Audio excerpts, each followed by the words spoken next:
Welcome, one and all, back to the stream. We're back with Elden Ring. Hey, the Miss NC fan, good to see you. I guess I'll go ahead and load up the save file, and then we'll talk about where we are and what we're doing.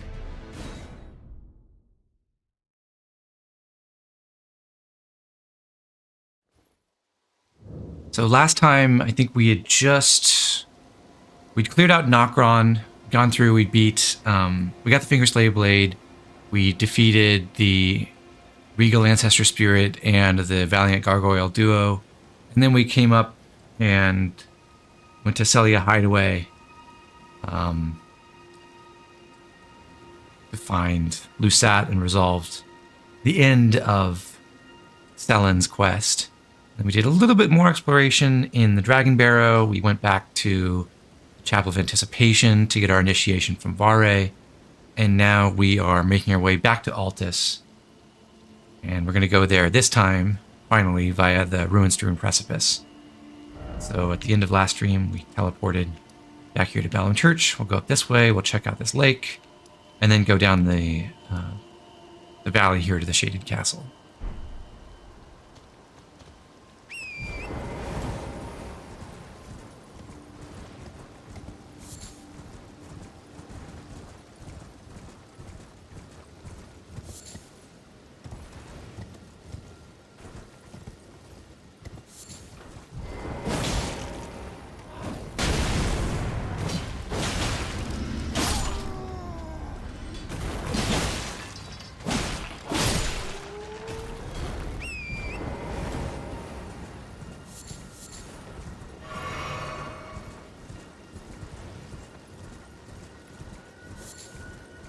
I like coming down this way because there's just this one Crucible Knight strolling around.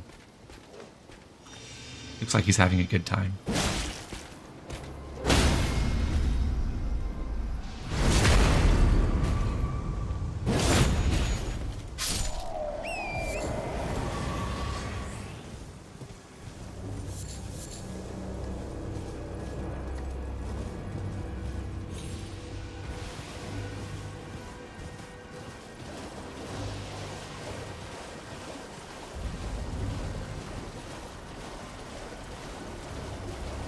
Funny that this is where we get the official banner announcing that we're back in Liurnia.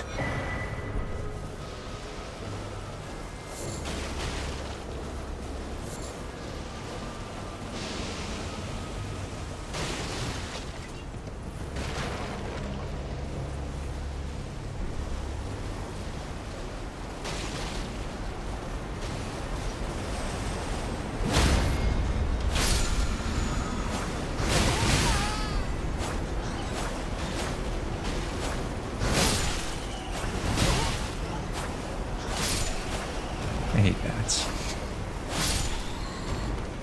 There we go.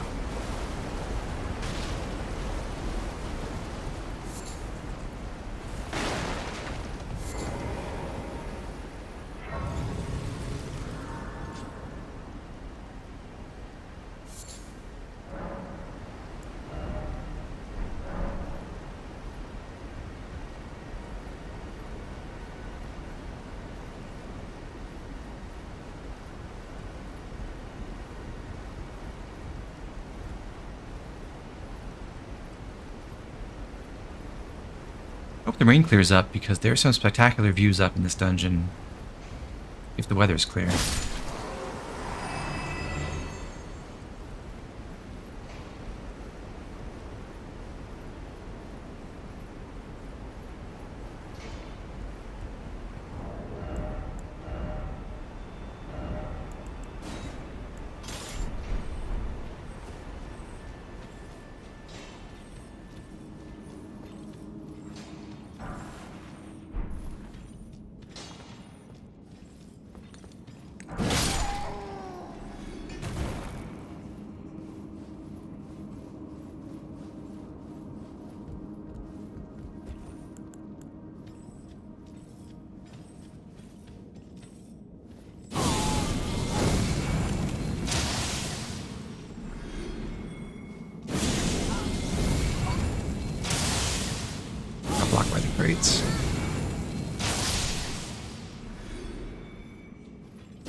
We're sniping a couple of vulgar militiamen who are hiding around here. I think that's all of them. The only tricky part now is there's some traps on the floor. Kind of see these, I guess they're caltrops, but they're explosive and they explode with poison. So when you run towards that course, for example, all those mines on the floor will blow up and try to poison you. I don't actually know if there's a good way to approach this without triggering them. Oh, maybe I can. Yes. Nice.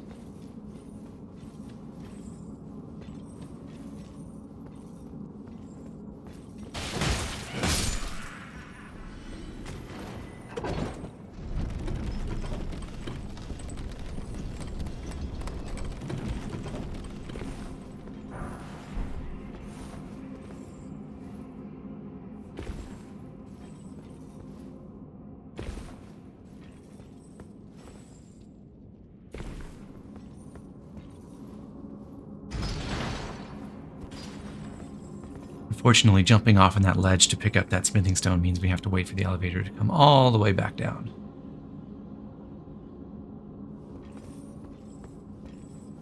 Hey, Chris. Good morning. Hey, Russet. Yeah, Sunday stream.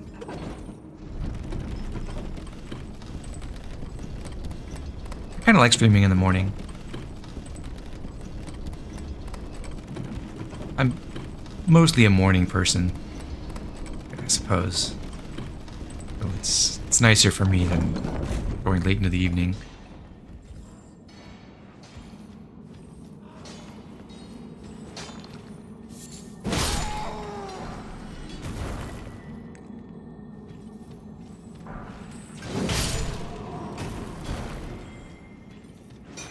What did I think about the recent Nintendo Direct? I thought it was pretty lame, honestly. There wasn't a lot in it that I was interested in.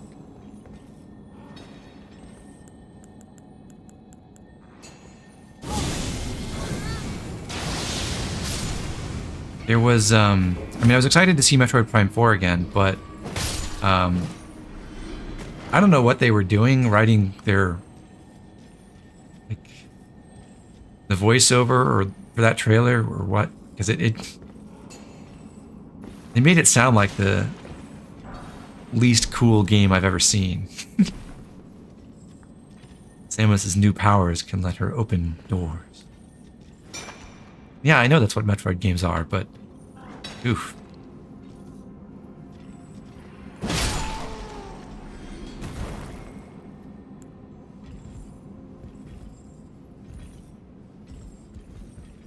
But I wonder if maybe... I can't imagine that's going to be their only pitch for that game. So I wonder if maybe they're going to do some more with that in this upcoming week's Direct as well. I think everyone in the world is betting that it's going to be a mixed launch title, kind of like Breath of the Wild was.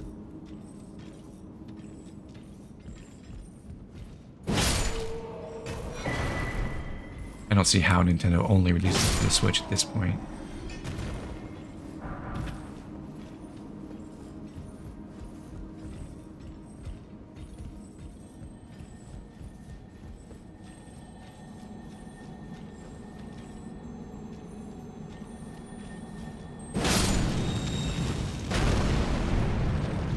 I didn't have super high expectations for last week's Direct either.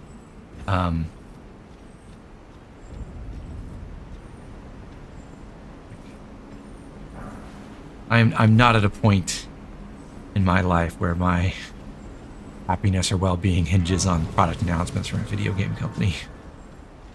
But I wasn't inspired by what I saw, for sure.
illustrates the difference between using a slash weapon on these guys and a strike weapon, because my Knight Rider flail at basically the same level is just wrecking them, but my Nagahiba is pretty bad against the Stone Diggers.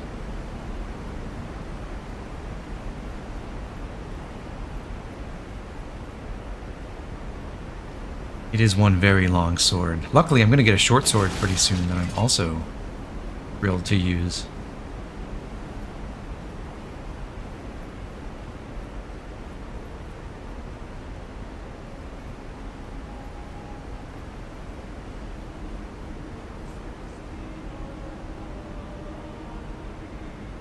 Yeah, I think the Nagakiba might be taller than me, too. So the Tarnish is like 5'7", right? And this looks like the blade itself is about Tarnished height or maybe taller. Maybe it's about a tie. I might be taller than the sword. But it's a close thing.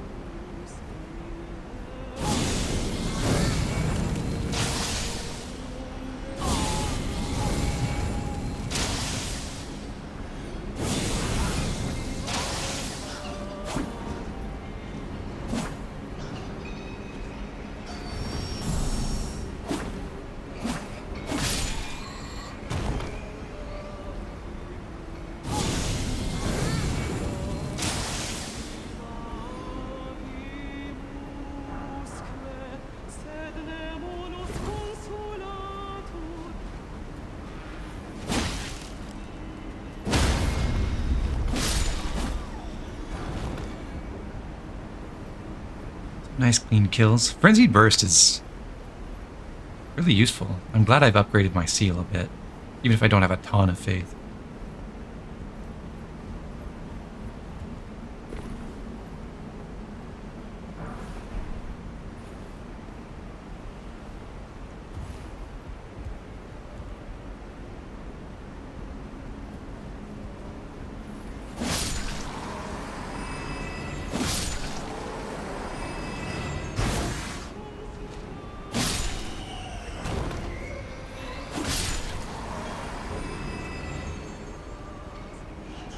You thought the Winged Dame was a friendly NPC? I can understand that.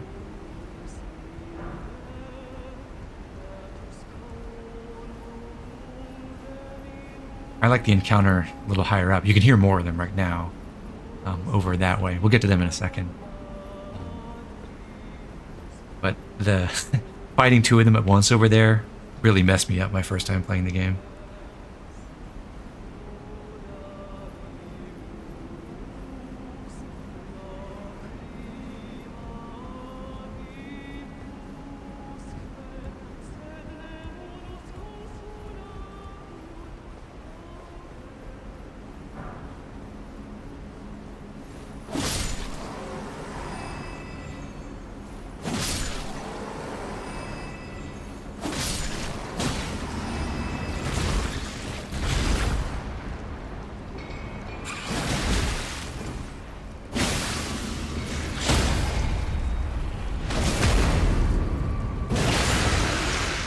Slash is very effective against the octopuses.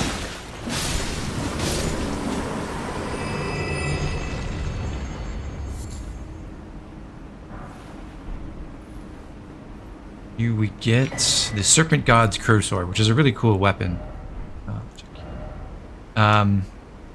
Strength-oriented curve sword, which is unusual by itself. Not really going to worry about that because the special part is that it restores HP upon slaying an enemy.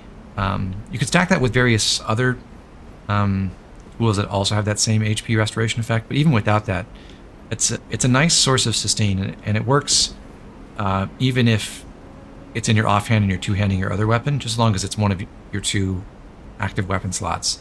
So I plan to make use of that in a cool way shortly, as soon as I can go read and infuse it.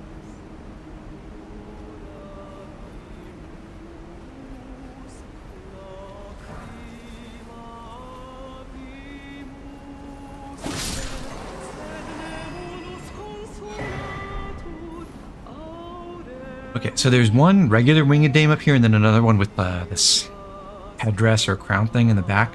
The one in the back is magical and can throw, can cast ghost flame spells and throw glintstone scraps. And then the one that's seemingly actively singing right now, closer to us, is just normal. So I'm gonna go ahead and buff up for this just because I can. This fight could be a little dangerous. Iris, yes, I believe it's faux Latin.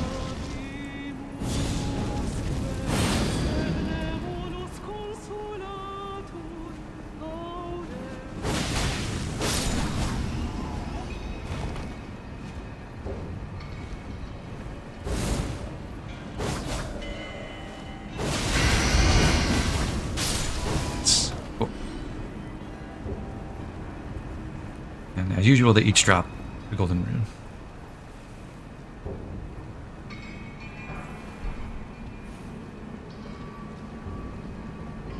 It's kind of foggy today, but here's our view out over Liurnia from here. We'll get a different one in a second.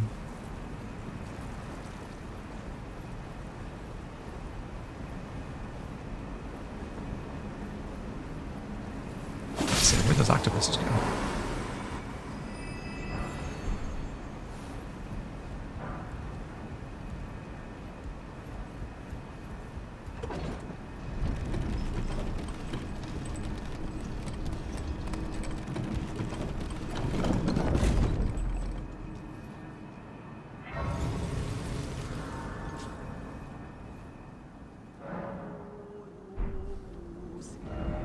So unusually for a dungeon, I believe you're actually able to warp out at any time. It's kind of like a legacy dungeon, not a regular dungeon in that respect. You're not trapped when you're inside the Ruin-Strewn Precipice, I believe.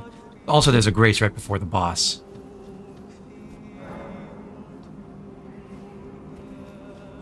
I want to double check something real quick before... Go ahead. Okay. Right. So we didn't see Millicent at Altus Plateau when we ran by her spot when we were up there. So I thought maybe I'd forgotten to do a dialogue trigger, and it looks like we have. Because I can see the summon signs for Boggart and for Greathorn Tragoth, but not for Millicent.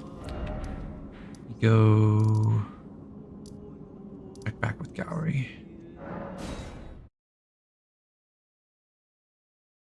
You in time for Mistblade of what's it called? Is that what the title means? You're in time for something related to Malenia.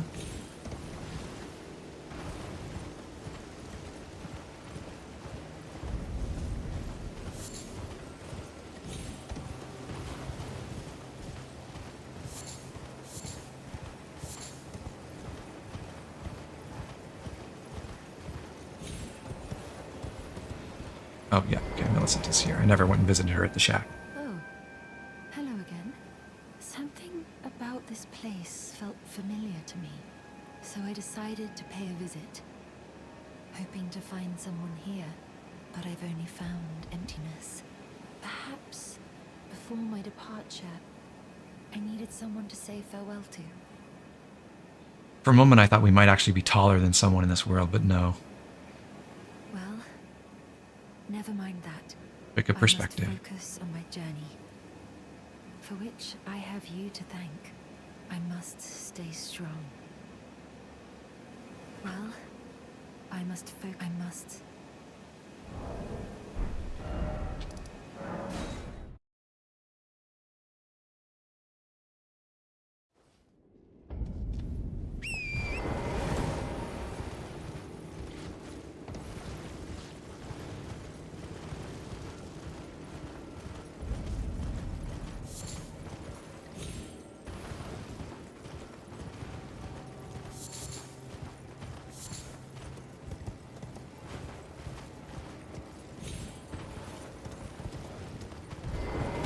Now Gowry's back, Thank you kindly. and he'll thank us for having delivered the needle to Millicent right here. And then he'll start selling us some incantations, or no, some sorceries, I think. Straight in the eye. You've been a saint through and through. Or is it just the incantation? As thanks, I vow to impart to you my knowledge of the lost sorceries of the Selians, descendants of the Eternal. It's sorceries. Okay. I'll buy these just because. Oh, you noticed, did you? Indeed, Millicent did visit this hovel of a home. It seems the memories eaten away by the rotting sickness yet remain, but faintly. However, she has no need of me anymore. No, she must embark on her journey and stare her fate in the eye. I mustn't impede. As I've aged, I've found the best way to aid the young is to be forgotten. Interesting philosophy, Gowry.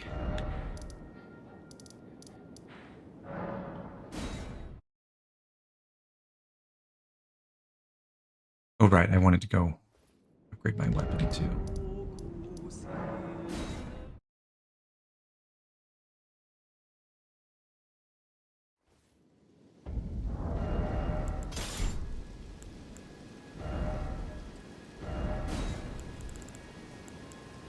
Let's see. Curved swords. Let's curves.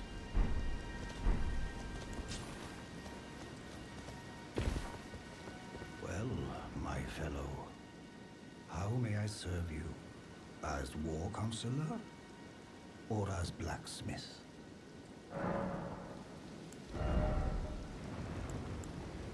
Oh, okay. I need some spin stats.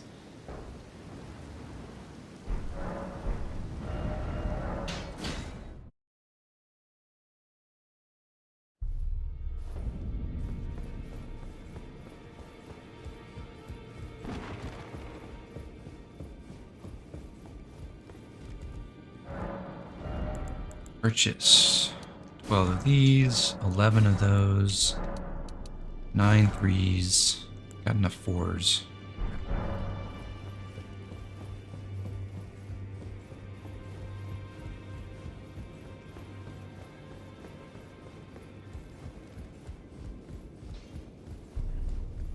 Well, I took you no matter to lay out your arm.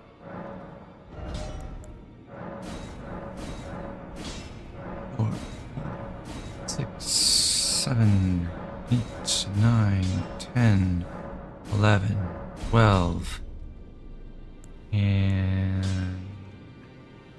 13. And I want to put Stormblade on it with Keen Affinity. And now the Serpent God's curved sword can be my new gun. So the idea here is keep it in my offhand when I don't have to actively use incantations. I could switch to it, two-hand my left-hand weapon, and spam Stormblade as a ranged attack, which is pretty cheap and does a lot of damage with Keen Affinity with good decks. And when I'm not using that, I can just two-hand my other weapon and constantly get regen with every kill I get as I'm running around the overworld. That's not going to be useful against this boss, really, but just general dungeon crawling and navigation around the world here, it'll be great. So this boss, I think, is the only one in the game that offers 3 different NPC summons. I want to use Millicent, who is, I think, the NPC who can be summoned for the most bosses, because I think it's fun to go along the journey with her. And then I'm also going to summon the Blackguard Boggart here, because this is the only fight where he can be summoned. We've used Tragoth before. We summoned him against Radahn, actually. And even if we don't summon him here, we'll have another chance to see him later. You do get rewarded for summoning him at some point because he gives you a unique gesture after being summoned. But we already got that in the Radahn fight anyway.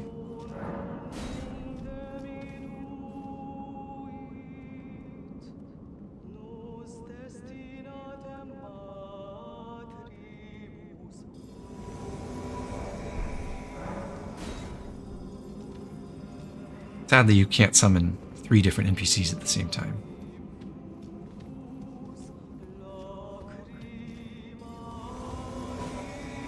the fact that I am summoning 2 NPCs is going to make this boss fight significantly harder than it would be otherwise. Ah, well.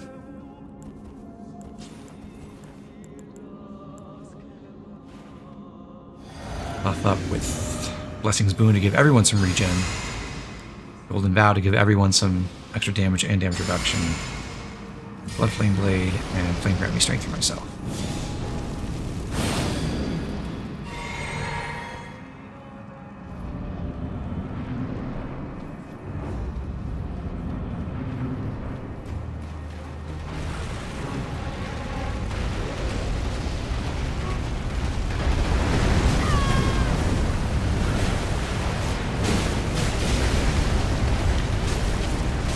Cart tends to be really annoying at the start of this fight because he just runs around spewing magma everywhere. We have to avoid that.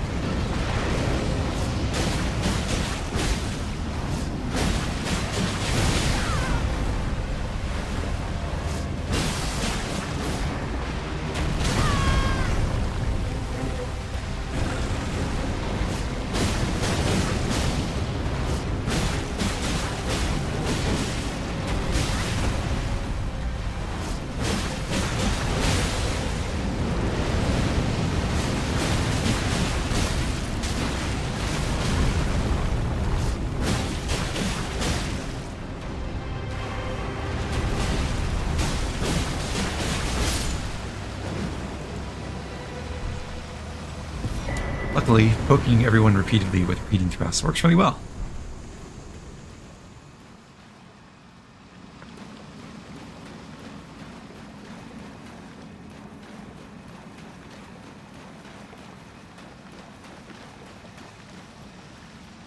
We've already fought an even harder magma worm than that one, so I wasn't too worried about that fight.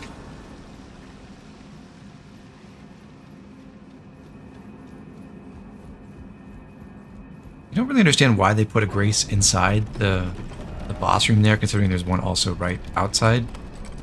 I mean, there is an assassination mission that we're going to do in that room a little bit later. So we're supposed to go murder Great Horn Tragoth. But we do want to use him in that other fight that he can participate in before we come back here. But even for that, you could just warp to the Overlook Grace right outside the boss room, so it's strange to me. And then as you go out the other side, and up the elevator to the Altus Plateau, there's again a Grace right up here, so it doesn't... I don't really get it.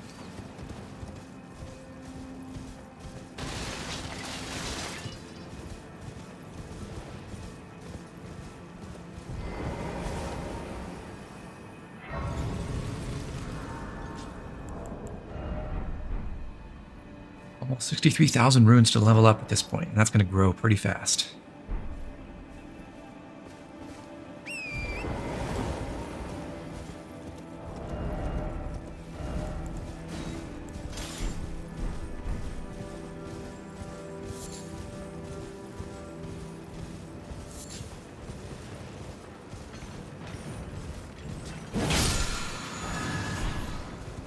Sacred Order is a pretty useful skill. If you have it applied on one of your weapons equipped, it will actually apply to both, like all your damage. So even with your damage with the other weapon, at least it's a percentage buff will. It makes you do 10% more damage overall, just like with everything. And I think it's another 50% damage multiplier for those who live in death in particular. So now we have Shared Order, which is I think a 50% buff as an aura buff, and then Sacred Order 50% as a weapon buff, and then you can put on Sacred Blade on your actual weapon and do like triple damage overall to skeleton enemies or those who live in death.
That is a guaranteed armor drop. I did not just get insanely lucky.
Irish, you're stuck between choosing Strength Arcane or Strength Dex. I think I would pick Strength Arcane in your shoes. But a quality build is something I've also never done. I haven't done either of them. I just think it would be fun to use things like the like Mogwin's Sacred Spear.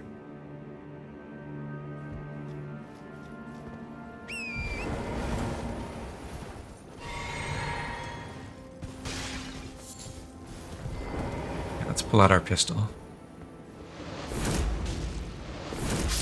Almost a kill.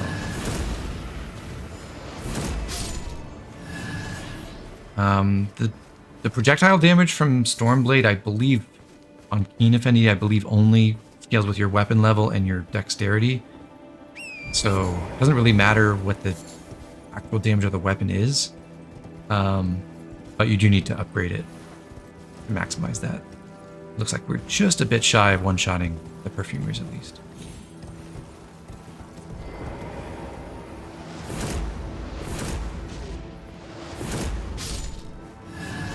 Still, it's a cheap skill. It's easy to spam.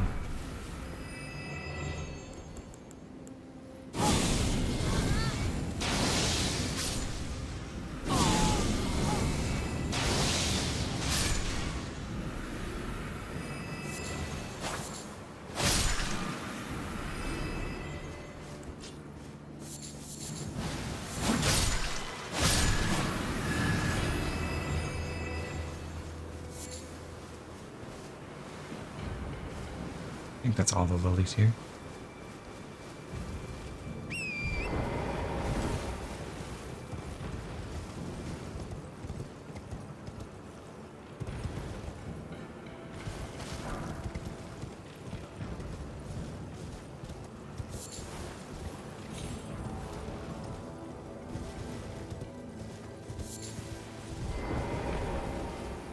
For some reason, they make you pay 2 whole stone sword keys to enter this dungeon. Get the sacrificial axe in your right hand for funnies. Yes, I could do that too. So the sacrificial axe and a unique weapon we get from the Dung Eater. Both have an FP restoring effect on kill instead of an HP restoring effect. And honestly, the FP restoration might be more powerful, but the sacrificial axe is heavier and doesn't scale as well with dex as the Serpent God's Curved Sword for those times when I may actually want to fight using this weapon.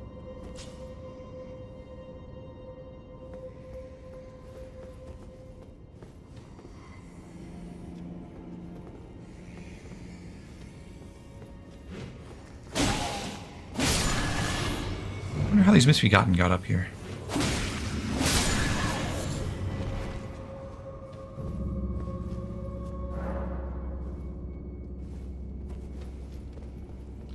There's a DLC weapon you really want to try. The Blood Fiend's Arm.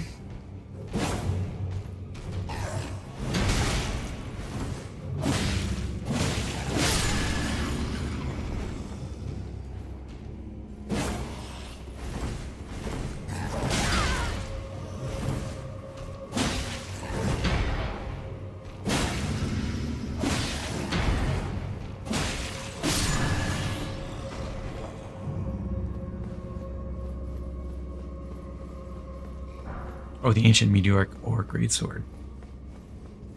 That's a cool one.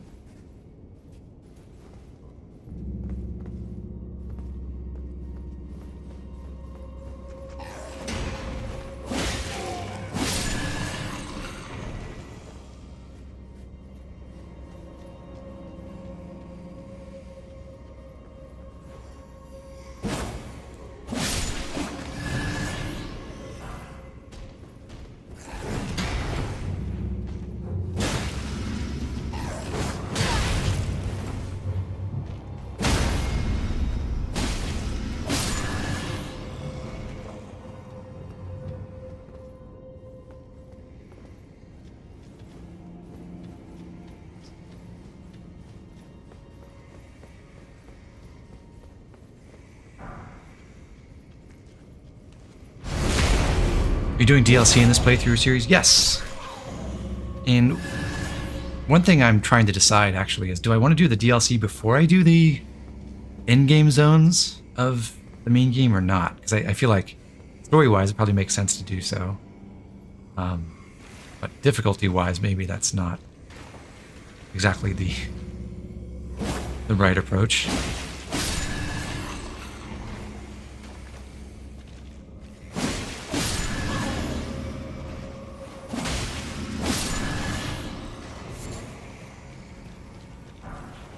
Most FP regen isn't worth it. Maybe, but Henry, honestly, I think the Blessed Blue Dew Talisman is such a nice quality of life thing. It feels fantastic.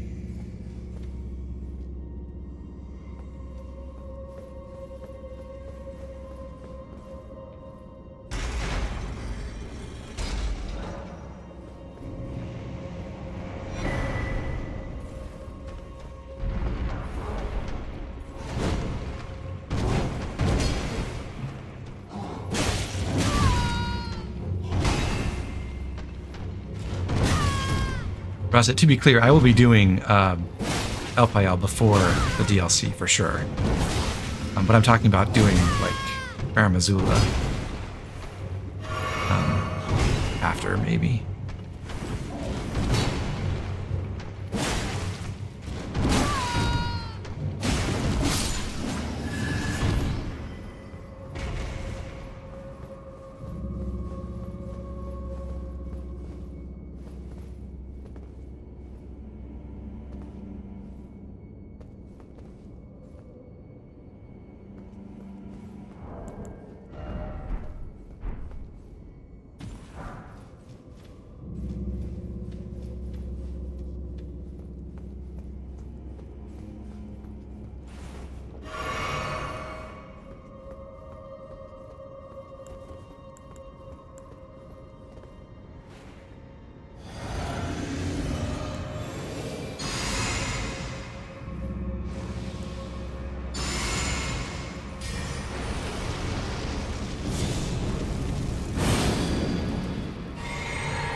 This next fight could be a little bit tricky. I want to kill the Perfumer first, so that... Okay, got her. Good. So that she can't buff up the Misbegotten Warrior with the shield.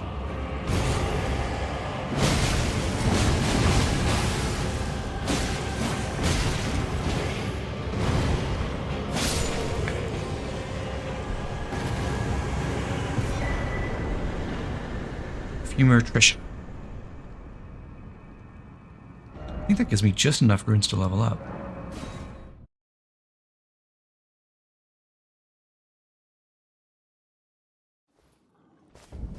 I've had problems with that boss where I don't kill the Perfumer immediately, and then I'm constantly getting pressured by the Misbegotten, and I can't get to her, and she just spams the bubble shield over and over again, and then it's a nightmare.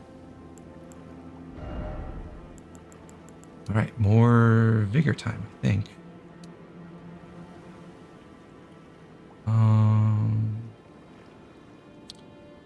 Yeah.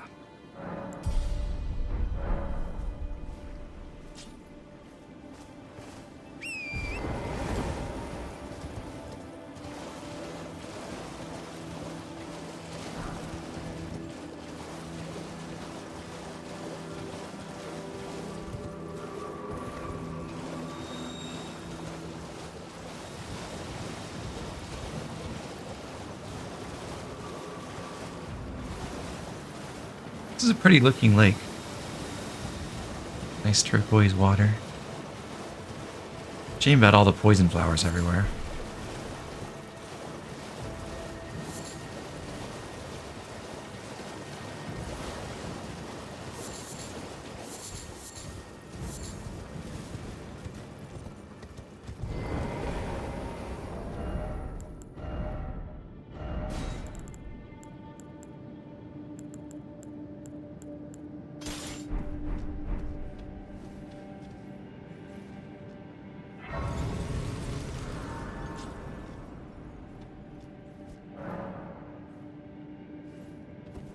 This is the first of two places that really strongly encourage you to have the Sentry's Torch equipped.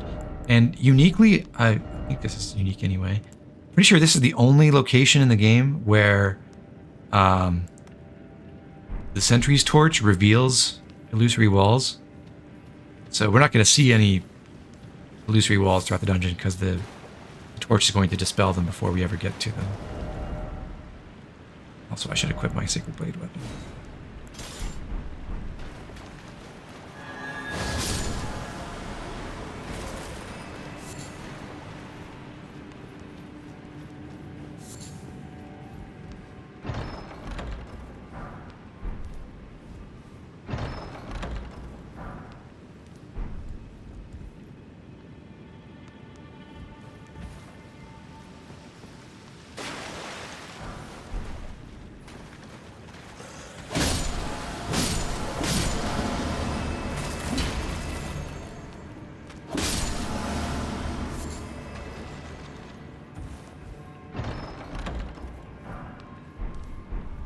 Supply of silver pickled fowl feet. And the black hood is a good piece of headgear. I like it.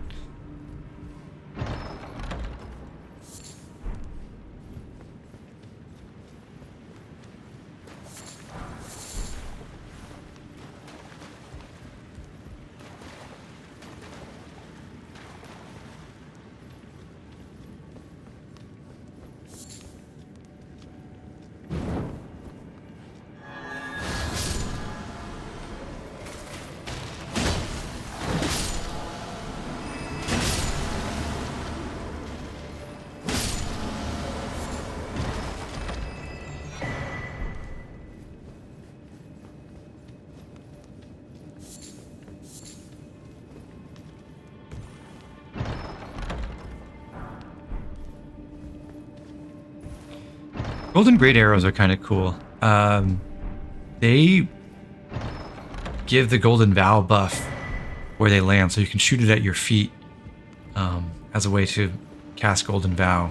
It's kind of weird, and they're not in abundant supply. But if you don't want to put it on a dagger or something, and you can't use the incantation, you can use the arrows.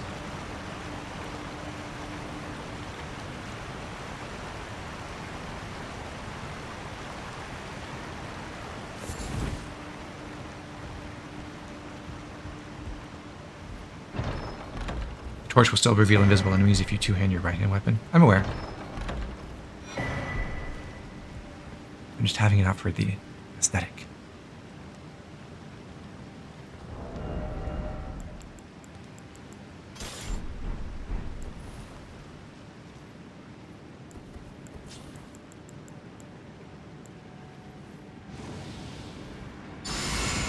I'll use Blessing's Bone too.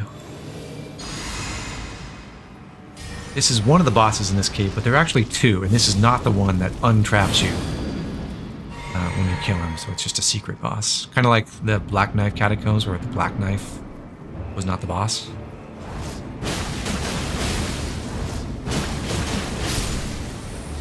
The beam thrust is so unfair on the cross-knocking out. So, you can see, we're still stuck.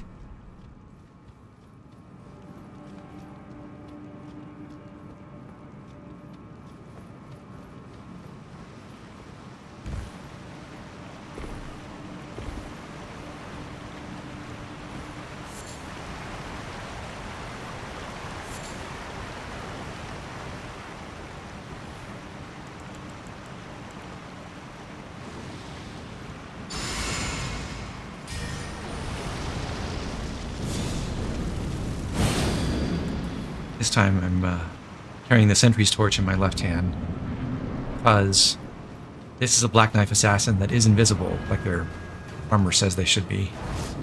But the sentry's torch reveals the hidden assassins. This is the first place where you get to take advantage of that. There is another, much later occasion for it.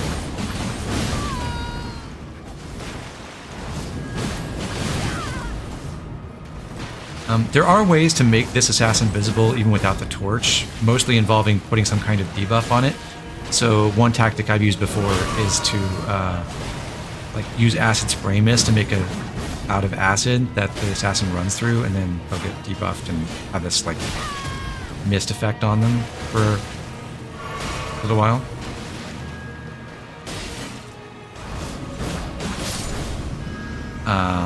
Or you can inflict frostbite or a couple other things. But if you don't have any of that, then you just have to watch their footsteps in this pond. It's kind of difficult.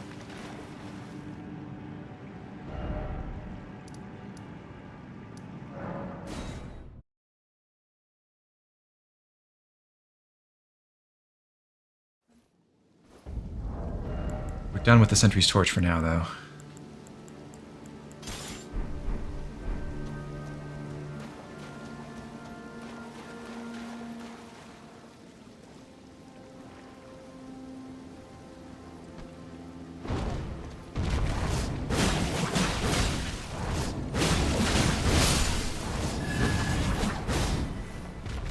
Neat gimmick for a boss? Yeah, I think so too. I don't know if I like or dislike the fact that the easiest way to counter it, or maybe the intended way to counter it, is to buy a torch that you find all the way over in the capital outskirts. So if this was your first... If you came up to Altus for the first time via the Ruin-Strewn Precipice and you explored this area first, you'd have a substantially harder time with that.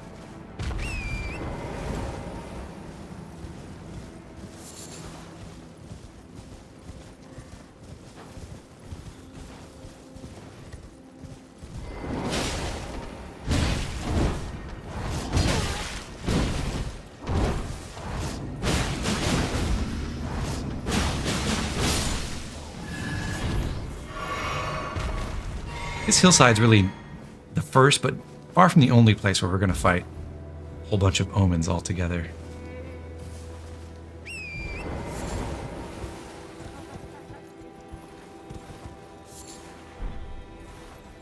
Can be a bit tricky.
Goodbye, Lansseax.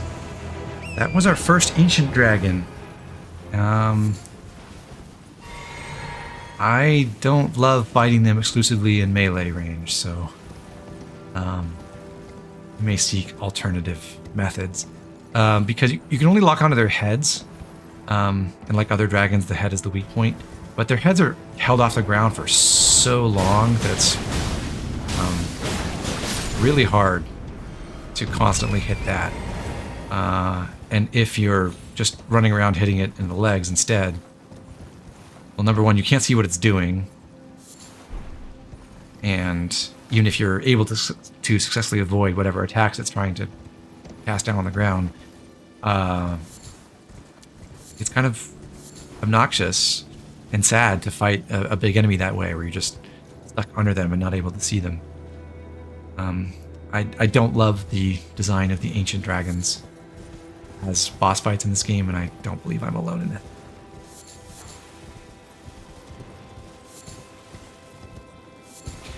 There's some ways, like if you have certain tools that can be incredibly fun to fight. I think they're actually one of the few bosses that feel really great for spellcasters. When they don't feel great for, they don't also feel great for melee. Because then you can actually stand back and, you know, have a duel with your spells against their incantations, their lightning attacks. But if you don't have something like that, and you don't have a good ranged attack to go for the head, tough.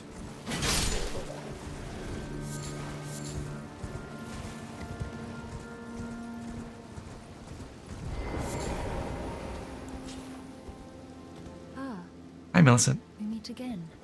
In truth, it's been smooth sailing for me.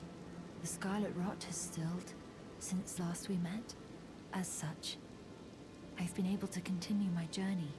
Though rather vexingly, I realized that if I still had my sword arm, I could have aided you in battle.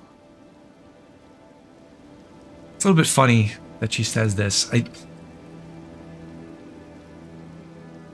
It really does make the most sense to encounter Millicent here after you go up through the Ruin-Strewn Precipice. Like obviously she's right in front of you if you come up this way, and you could have seen her at the precipice. But then it doesn't make sense that she's saying she could have aided you in battle if she had her sword arm, when in fact she did aid us in battle without her sword arm. Now I'm tracing the path Malenia took after unleashing the power of the Scarlet Rot during her battle with General Radahn in the Caelid Wilds. I should like to meet her. This vanished woman. I think she's in the north, in the lands that lie beyond the Erd Tree.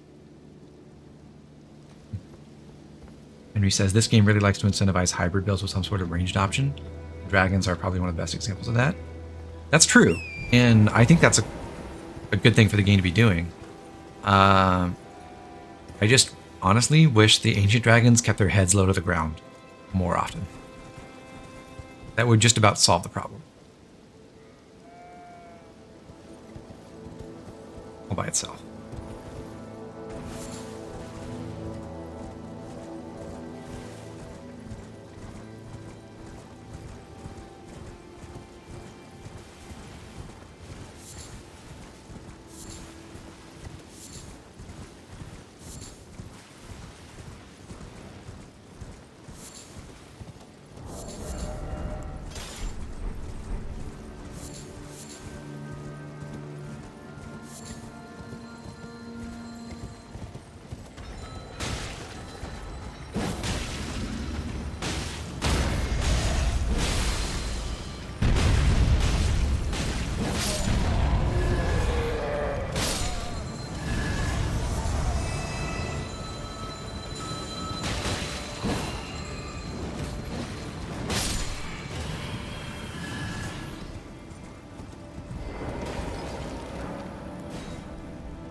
We've been to Altus Tunnel, but there's also Old Altus Tunnel.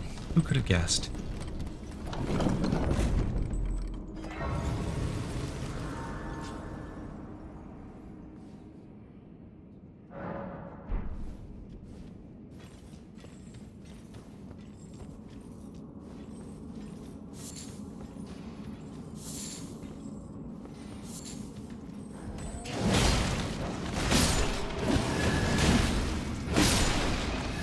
I guess that was a missed opportunity. I could have thrown something fiery in here and blown up this whole shack.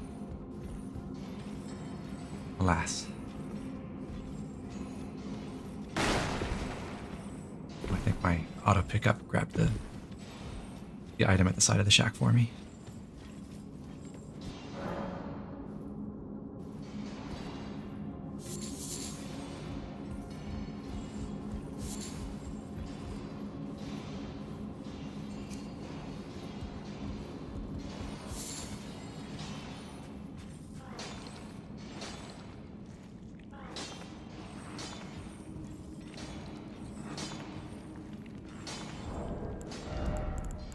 time.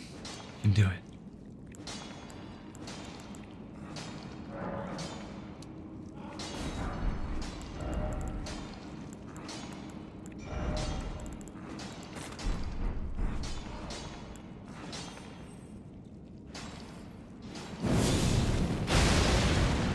Didn't even kill the dogs. Boo.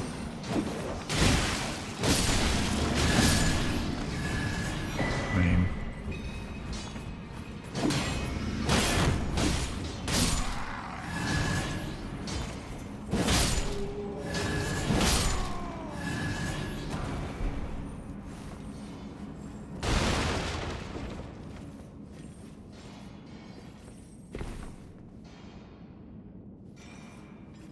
Hey, Vocal Monk.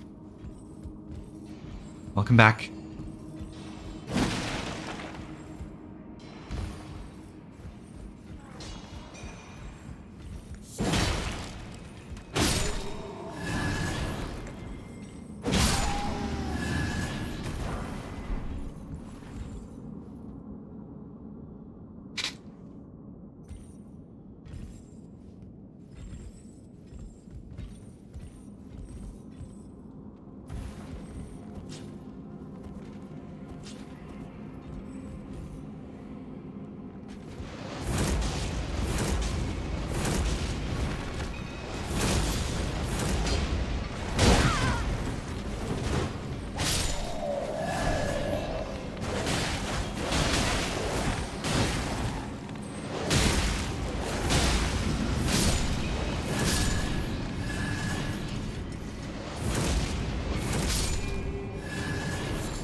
Ah, that knight didn't even notice.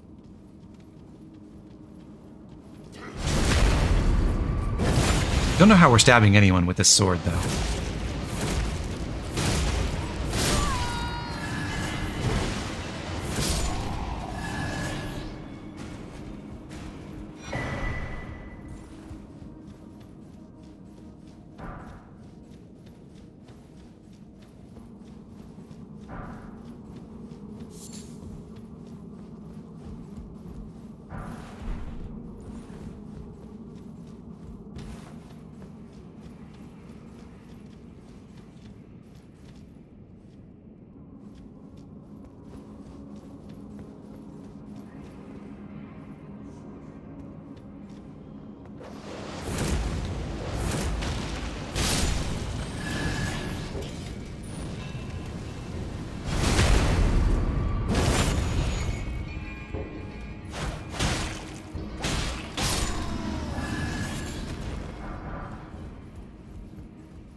This is a nice supply of smithing stone 5s, so I think we'll be able to upgrade the Serpent God's sword coming out of here.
Easy enough.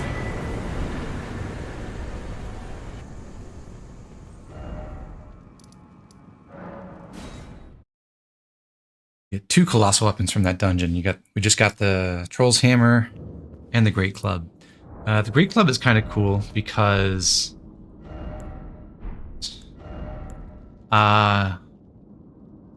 it's a big stick with a little bit of faith scaling, but no faith requirement. But it's also... Is it also infusible? I think the skill is unique, but I can't remember if you can buff it with weapon buffs or not. I'm not sure. But Anyway, I think in early patches it was a purely strength scaling weapon, but they added holy scaling because of the Golden Land skill that's permanently attached to it.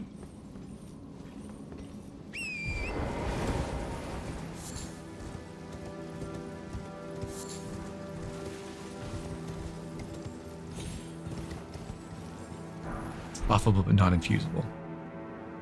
Right, that's what I meant. Yeah, so you could put like Order's Blade on to enhance the holy scaling effectively. The face scaling. Does it do holy damage? I forget. Yes, so yes.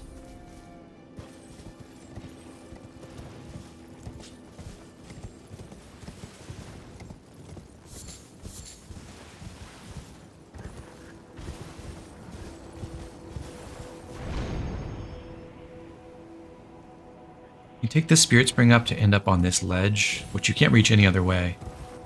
There are a couple of militiamen up here, and there's a few others as well.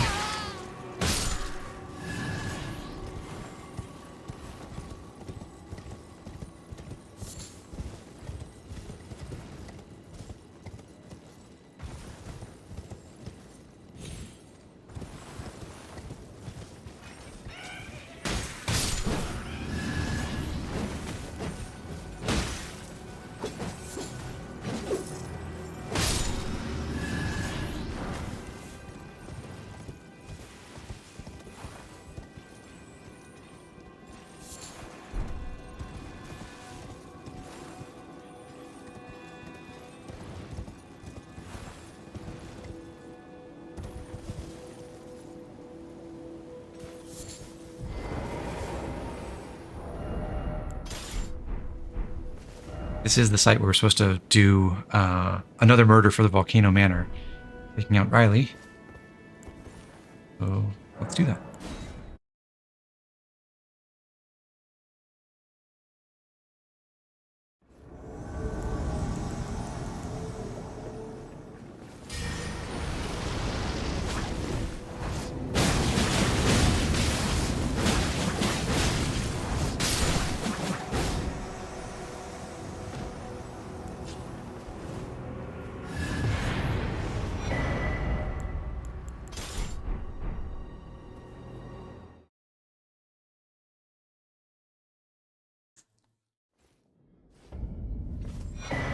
Repus's Vial is a talisman that eliminates all the sound you make. So it can be useful as a stealth tool. We might actually equip it for that purpose in the DLC at one point. Grabbed an Arteria leaf there, and now we'll head straight into the castle. Straight ahead, which is the Shaded Castle. It looks like a dump.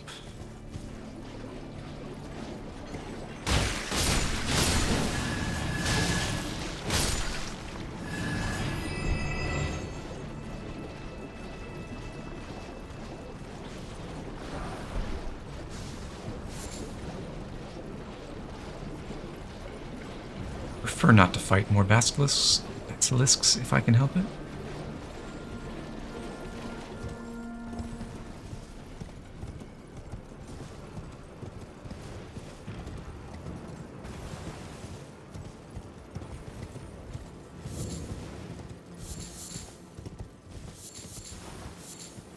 Couple of Michaela's lilies back here. Feels appropriate for this location, actually. Once we find out what's going on, or what has been going on here in the castle.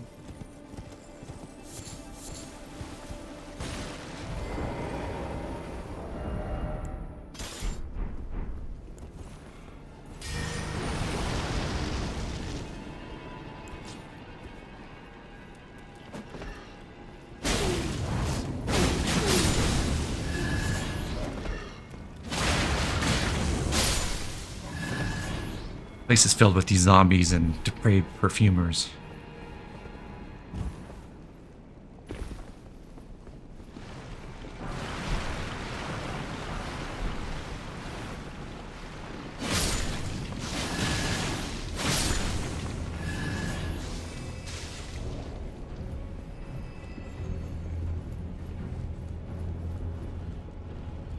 painting of a hero's grave and Mount Gelmir.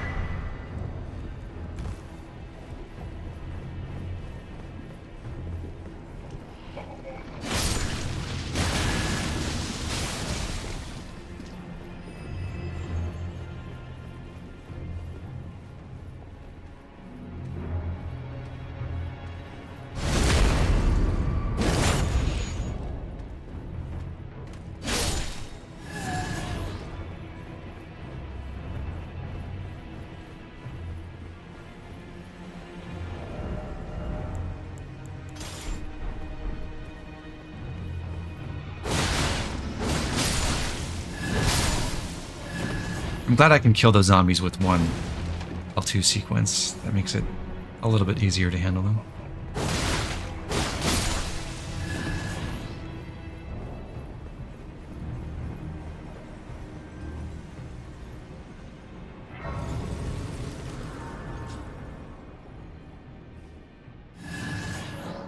Faded Castle Ramparts.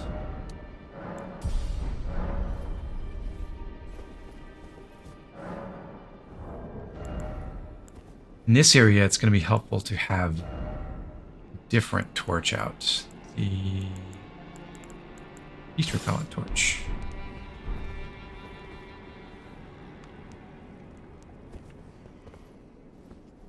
Is that infusible? Can I put no skill on that? It is. Sweet.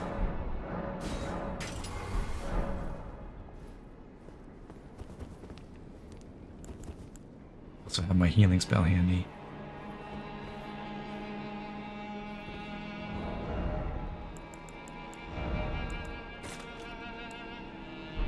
And I should equip Flame Cleanse Me as well.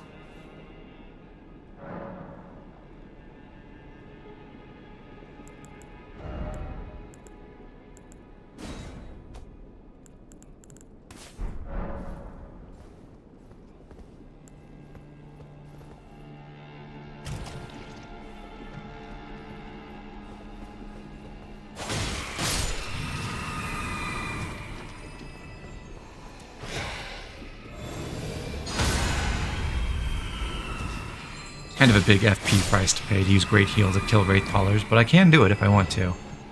Mostly easier to just kill them with melee.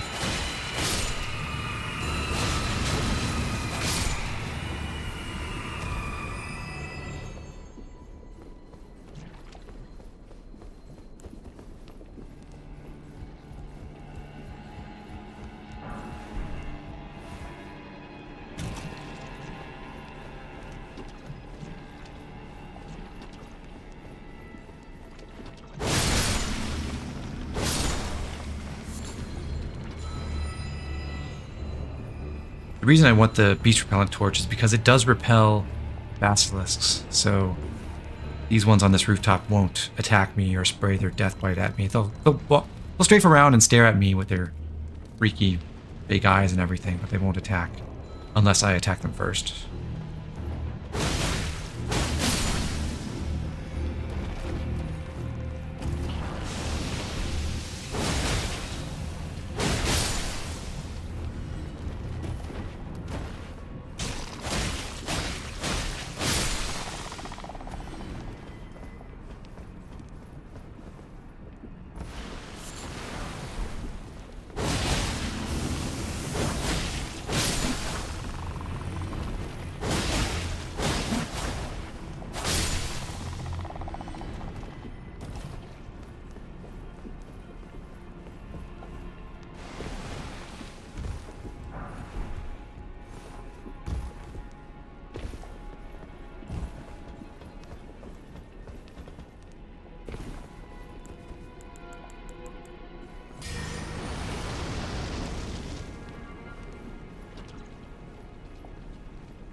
Bloodflame Blade is pretty sick.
I can see that corpse there, but I'm going to go down and clear and pick that up in just a moment.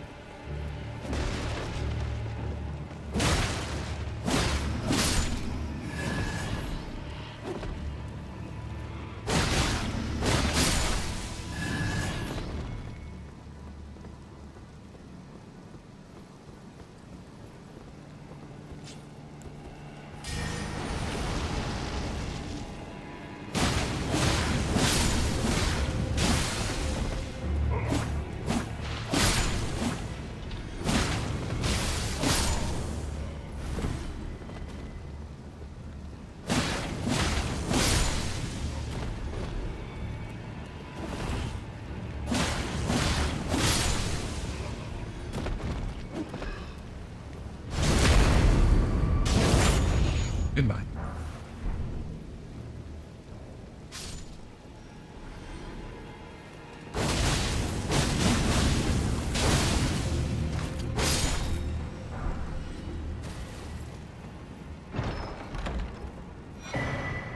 Valkyrie's prosthesis.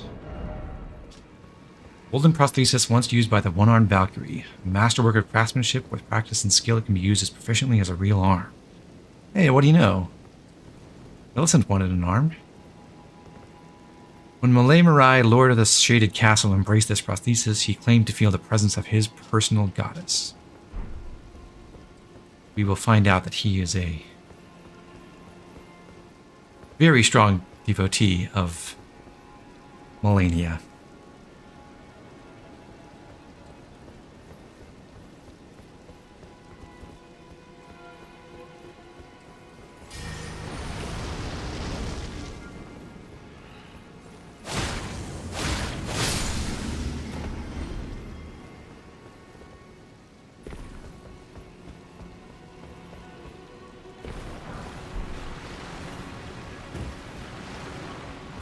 Picking up that item spawns a bunch of zombies. Oh. I've been bitten. Put me down.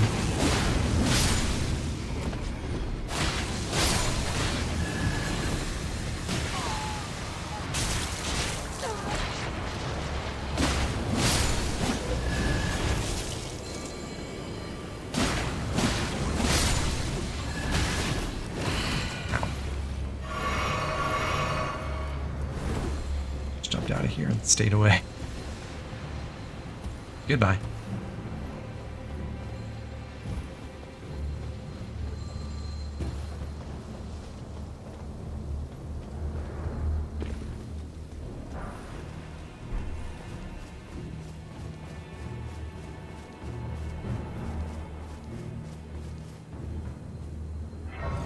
Okay.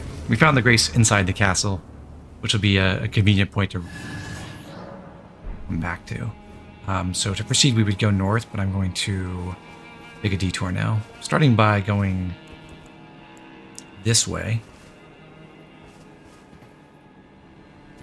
Down here, a Revenant is going to spawn, and I'll just use Ideally, if all goes well, I'll use my Great Heal spell to stun it.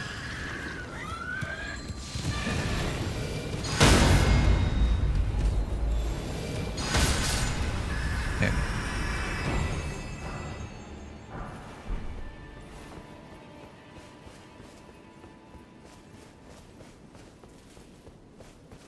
We ever find out where Miyazaki's prosthesis fetish came from? Some mysteries are best left unsolved.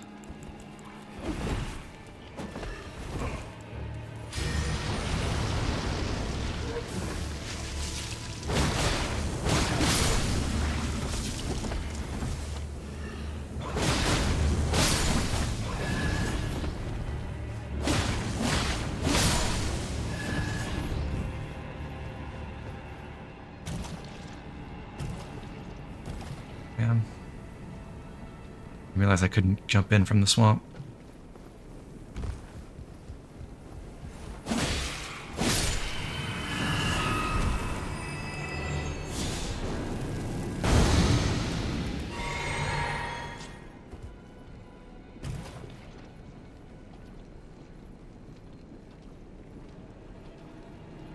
Welcome, Monk. You still enjoy creatures being weak to healing spells or items? Doesn't everyone? It's a very fun interaction. Ooh, 2 depraved perfumers.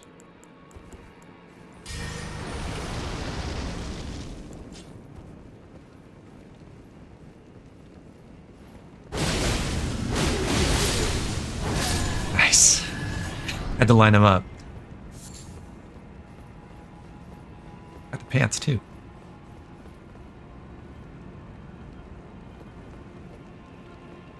Is there loot this way? Oh yeah.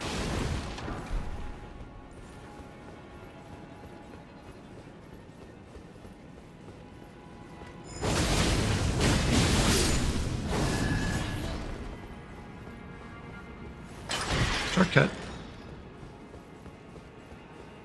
As with most shortcuts in this game, it's pretty useless, but it's there. And it will be helpful if I mess up this jump. I'm going to try to jump on top of the rock spires over here. And then down to this one. And then over here. And then drop down. Sweet. 1 stone sword key. And now we're back in the sort of exterior swamp area that we ran through before. This time, instead of going up towards the interior ramparts, I will stick to the outside.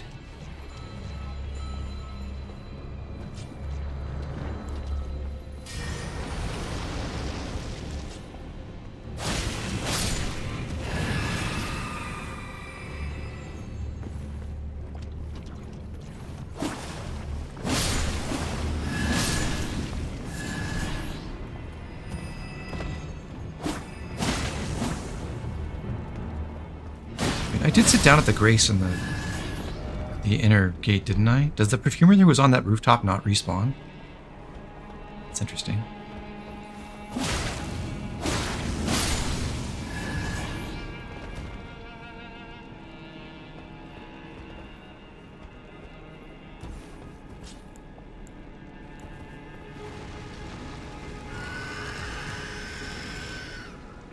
Come on, Mr. Revenant.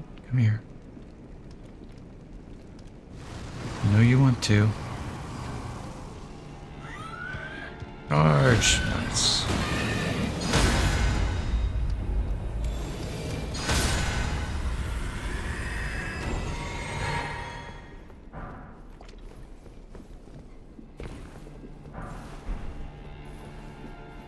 That one's certainly easier to fight than the other one because you have the high ground, so even if you don't have a heal spell, you can just shoot it with your bow or spells or whatever.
I'm not Elden Lord yet, no. It's a long road ahead. It is funny to think about how people beat this game in like what is it, glitchless speedrun now? Like an hour and 15 minutes or something?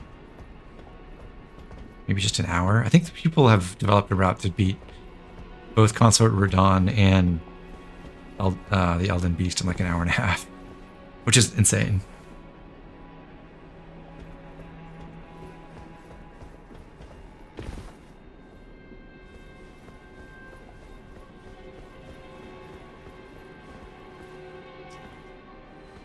Since fan, you weren't aware that Elden Ring was an especially glitchy game. I wouldn't say it's especially glitchy, but there are some really powerful glitches that you can use to run warp.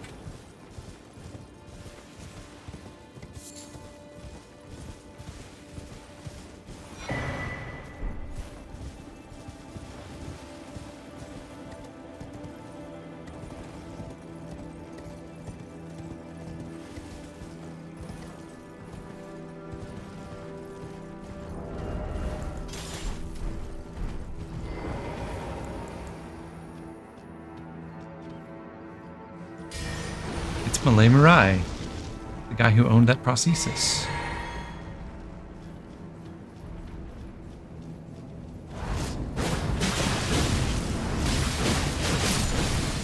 Good thing he's an NPC, and NPCs suck against repeating thrust.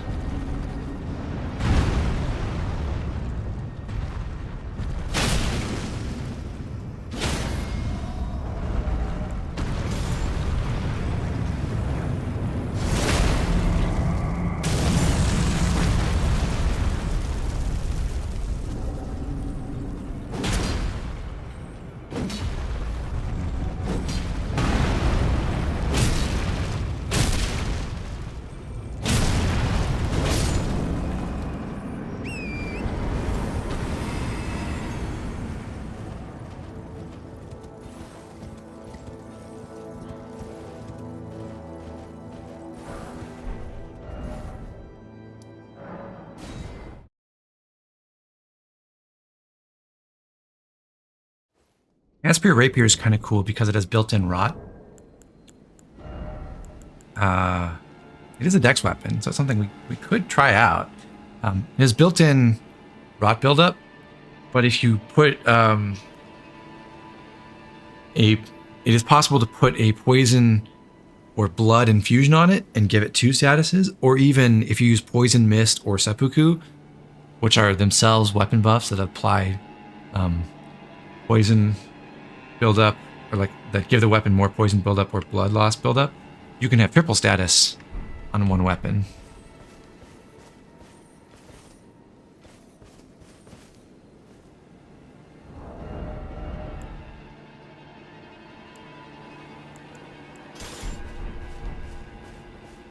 While you finished my 3 Houses playthrough and it was dope.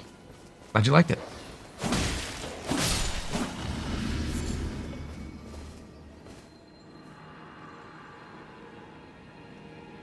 House Mirai is ruined. Just deserts for falling for that severed harpy. No surprise that guilty cretin took the castle and our storied sword. I think this is like the only place in the game where Malenia is referred to as severed.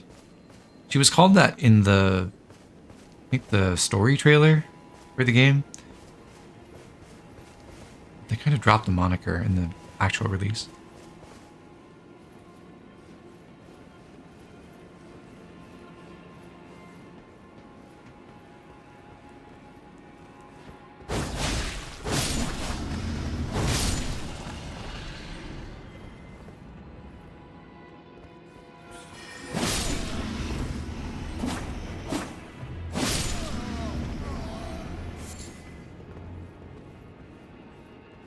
This out. There's this page who's supposed to ambush you here, but you can sneak around the statue, and then he just lunges out at nobody and stands there.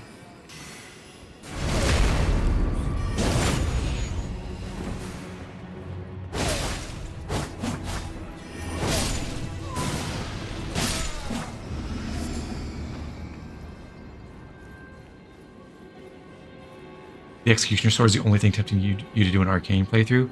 I think that's the other really cool weapon to use on a strength arcane build, along with the Moglen Sacred Spear.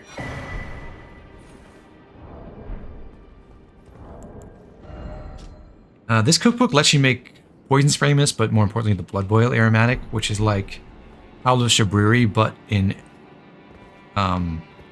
fume bottle form, and only for physical damage. So it makes you deal a lot more physical damage, but also take an even higher amount of extra damage from all sources. That's your high risk, high reward body buff if you're not using spells, or you don't have a lot of faith in particular.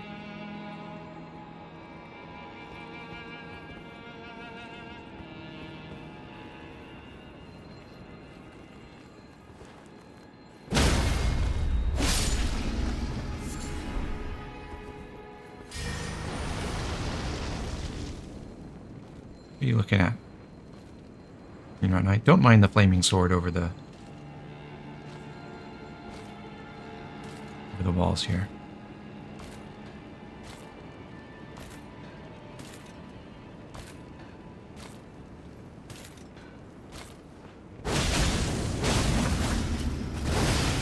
Ew, it puked on me.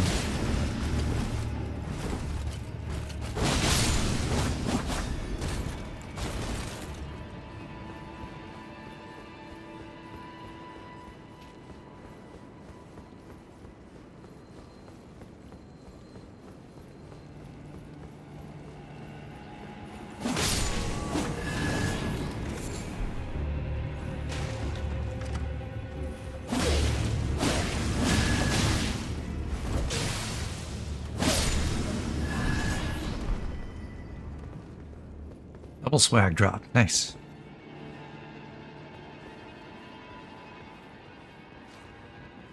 Another Clean Hot Knight walks out when we go to the doorway there.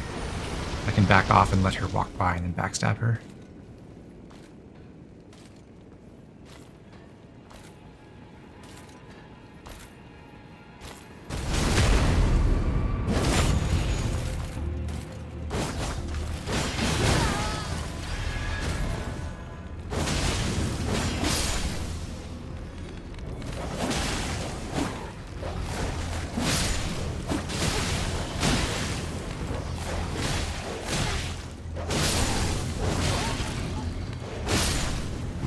Close.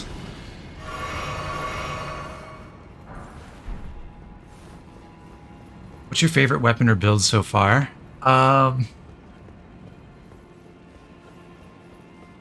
This is giving the game away a little bit, but part of what I'm doing in parallel with this run to just make sure I have things prepped and so I can get like screenshots ahead of time and stuff is I am simultaneously doing a Dexent run.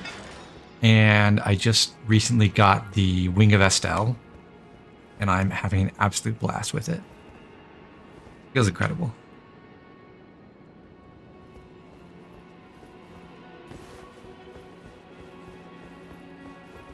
That ladder leads back down to the area where the first Revenant spawned, and you can go back to the race over there. But there's also a Stake America right up here, right in front of the boss, so it's not really necessary if you're okay with dying once. Need some anti-canine measures. Yeah, I could have equipped the Beast Repellent Torch or a shield or something. That would have been prudent.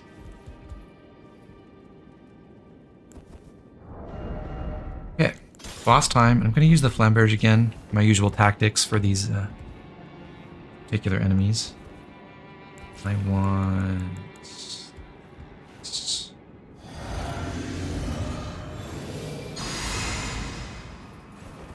Blessing Spoon, Golden Vow, Blood Flame Blade, Flame Grant Me Strength. This should be an easier version of a boss we've already fought because this is Elmer the Briar, who is the Bell-Bearing Hunter. But this incarnation is actually weaker than the one in the Dragon Barrow.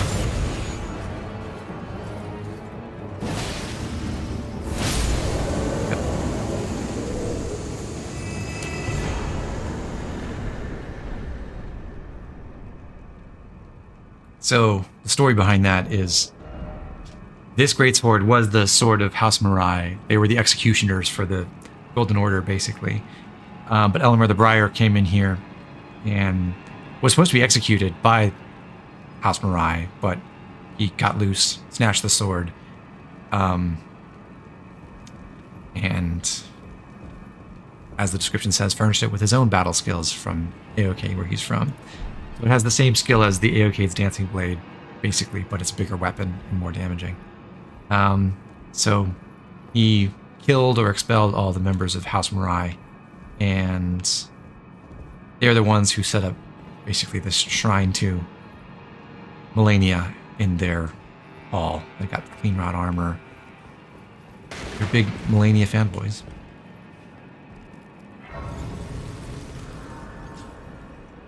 My favorite order in this game, the Golden Order, right? I mean, there aren't a lot of orders to pick from, so I guess of all the orders that are explicitly named as orders in the game, I suppose Golden Order's up there.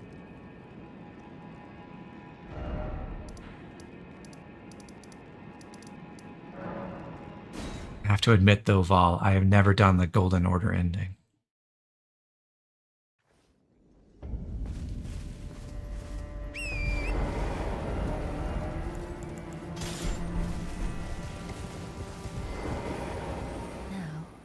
She's passed.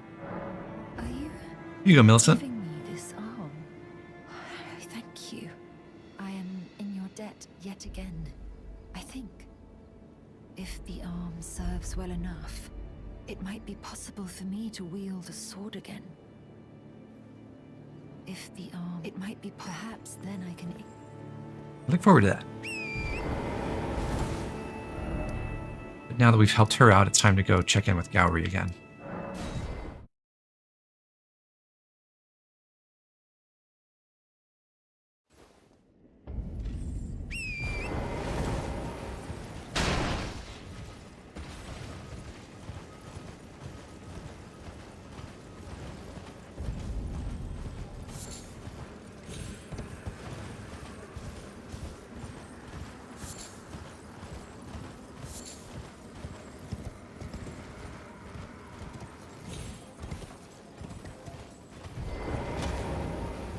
Make certain that little Millicent goes unharmed like her mother, but commands only one. So, you gave Millicent a golden arm replacement. This is a wonderful development. Thank you for your kindness. Now, Millicent may fully realize her true warrior's potential, like her beautiful mother. The girl, Millicent, she is a bird. Green and undeveloped, waiting to flower into magnificence. What a wondrous day that will be. In truth, before her, I'd never seen a bud of such superior quality. She might very well outshine her sisters. Do you have an interest in rot incantations? Then you might like to learn something of the history of Malenia, goddess of scarlet rot. Tell me more, Gowry. Queen Marika and her king consort Radagon were blessed with twin demigods, and Malenia was one of them. She was born an Empyrean carrying the scarlet rot.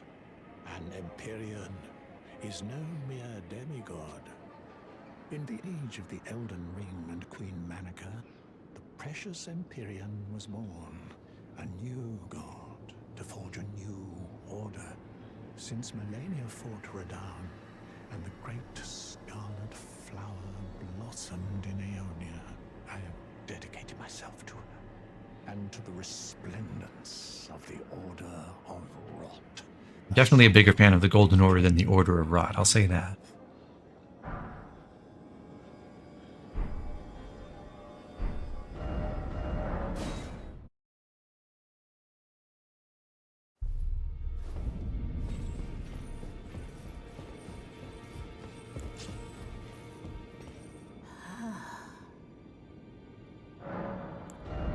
There's no remembrance for Elmer, but you can buy his armor set after you kill him.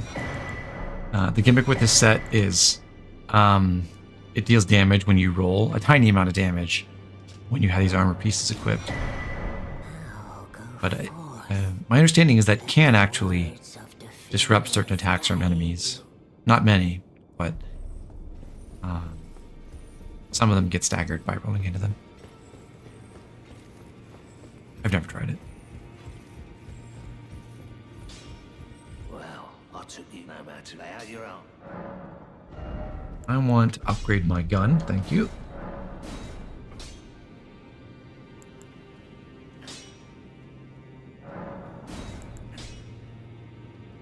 And should I pump up the Godslayer's seal? Suppose that can wait for a little bit later.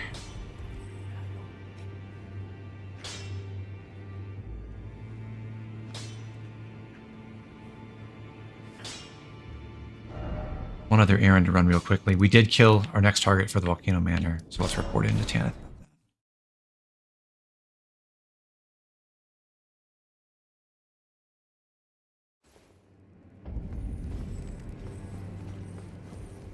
I see you've performed another task for us. Here is your usual reward. Please, take it. Wonder how Tanith got a Crucible Knight to work for her.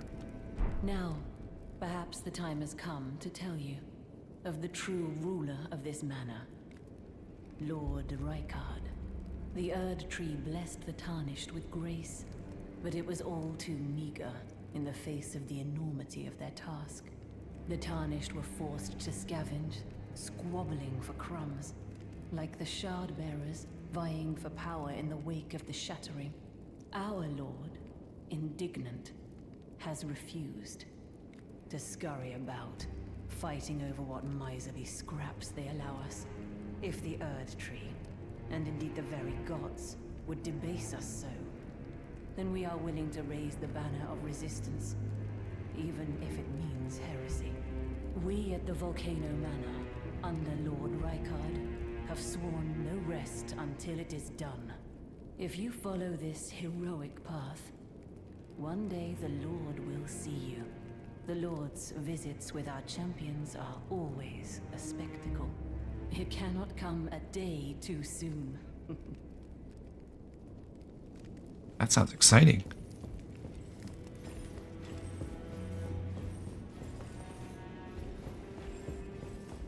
Oh god. What is that? Brave Tarnished, what is your business here? I'm afraid this is not a guest room. What's that peculiar look upon your face? Goodness, am I still a serpent? Oh, how dreadful. How dreadful indeed. Oh, forgive my distress. I ought to be thanking you for treating me as usual, despite this appearance. Oh good, you didn't hear me say that. Tarnished, this is my true form. My real name is Zarias. Please forgive the deception. Do understand. This duplicity is my own doing. Lady Tanith speaks no falsehoods. And the Volcano Manor is just as it seems. Oh good, that's reassuring. Lady Tanith is my mother. I am told I was born by the grace of a glorious king. That my mother cherishes this form I inhabit.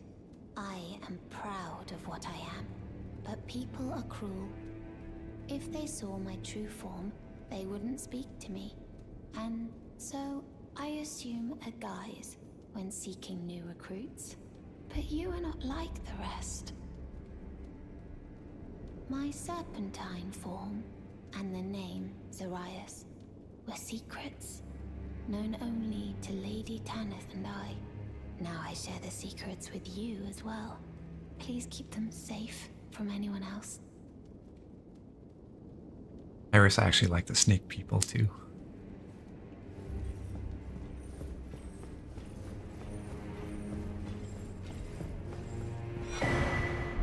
Red letter. The final request from Volcano Manor, telling us to hunt Juno Hoslow in the mountaintops of the Giants. Look at you. A recusant through and through. I knew you had it in you. Take this. And another A one. special invitation to hunt some of the first tarnished who sat at the round table hold. If you should accept, I'll next see you on the field of battle. Okay. Ah, it's you, is it? I'm terribly sorry. But would you mind giving me some time to myself? I haven't achieved anything at all thus far. Even though I've dirtied my hands time and time again, I'm still yet to achieve anything. Perhaps I am a fool after all. No, it's worse than that. Finally having second thoughts, huh, buddy? Up on the path of revenge and sullied the Could have name told of my you. house. What an easy mark I must have been. How did it take me so long to realize, honestly? There's just no end to my foolishness, is there?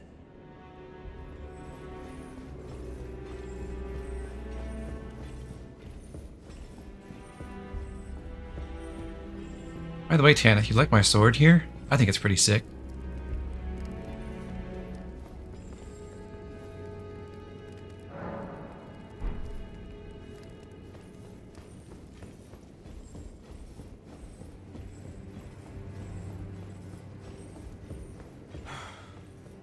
It's just as my noble brother says. I'm a complete fool. I can't believe I thought I could become a champion. Perhaps I am a fool after all. No, it's worse than that.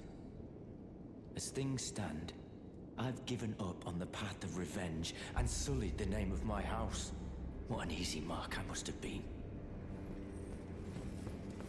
Well, hope you figure out something to do about that, Dialos. I am going to go east.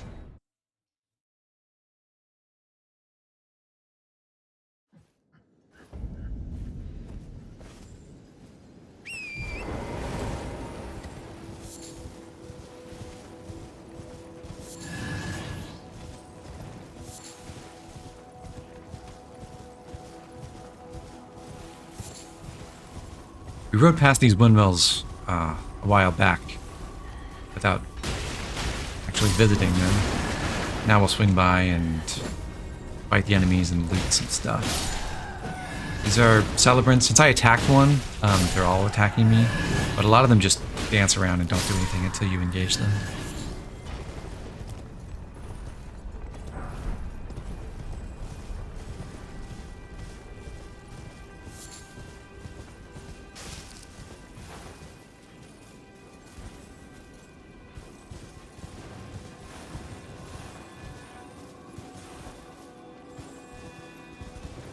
I did not want to go this way.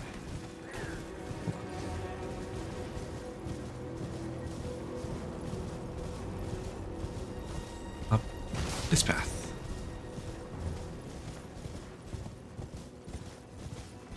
There we go.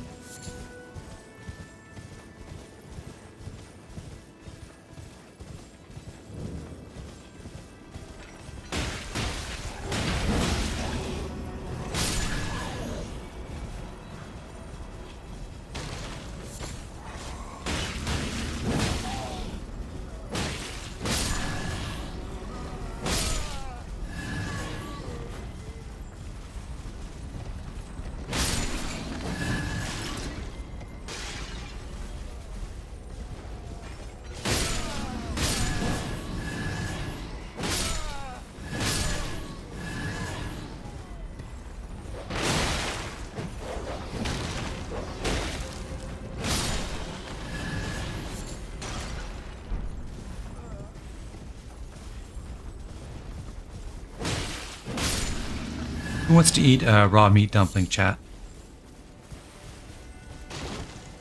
Would you take the risk?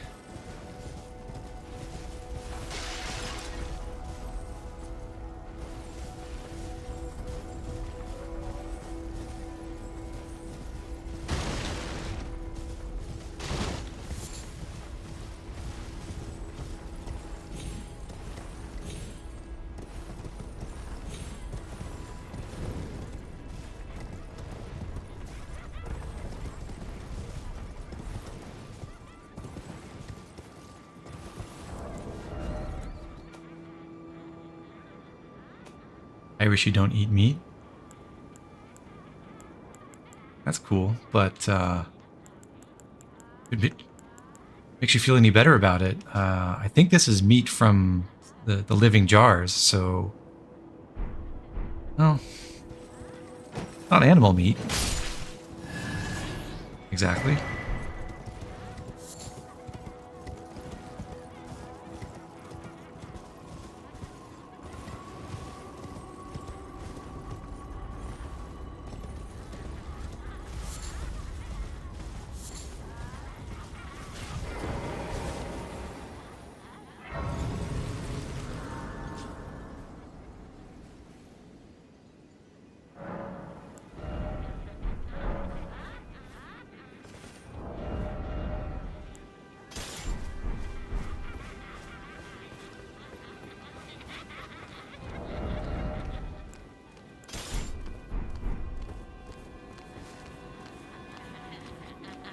We could just leave these lovely women alone.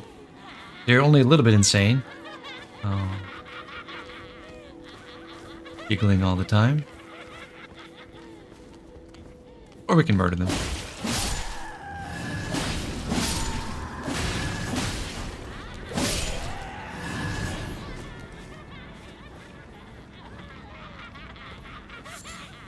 Alright, I wanted to go... There's a ghost here.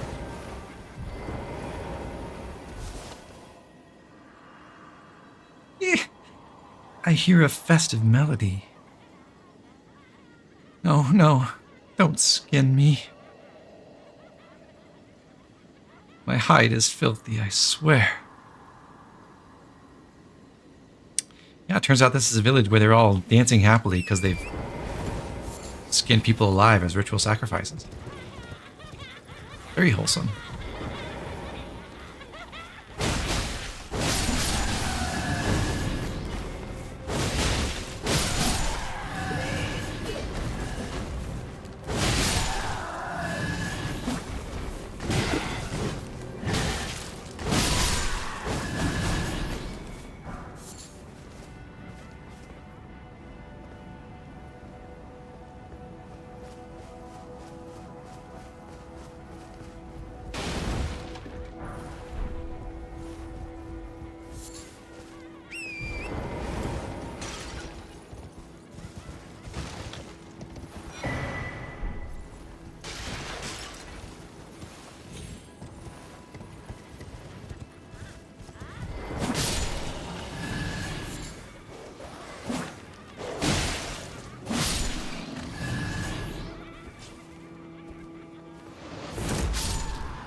Choose gun.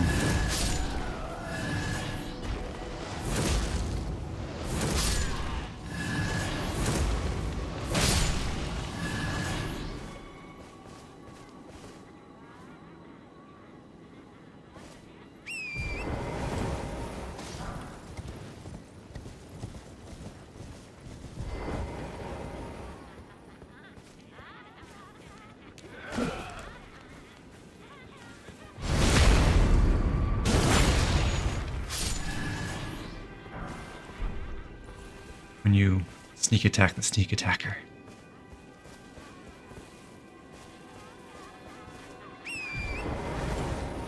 There's one corpse over on that roof. We have to drop down from above to get to it.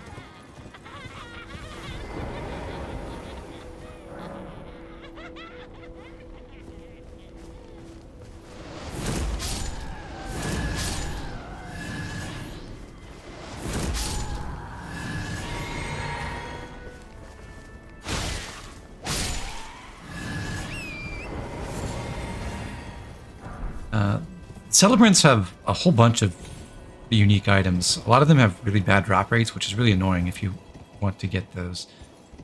The weapons are pretty bad. They're weak, but they have unique effects where they give you a tiny amount of runes every time you hit with them, which is at least funny, if not useful.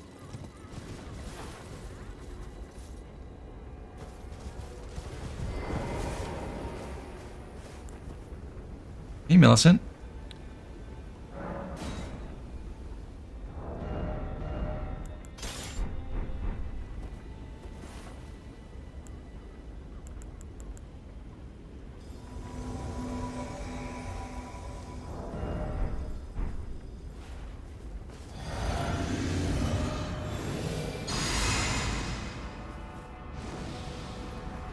Killed way too many of them to get the pretty flower hood. Right there with you, buddy.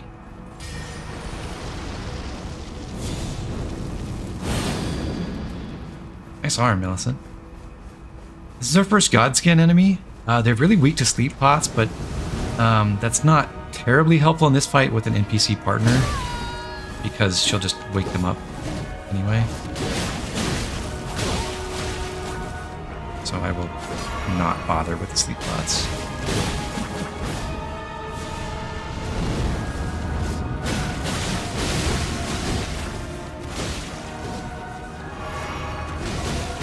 Just get Waterfowl Dance with her Sam Shear Eater.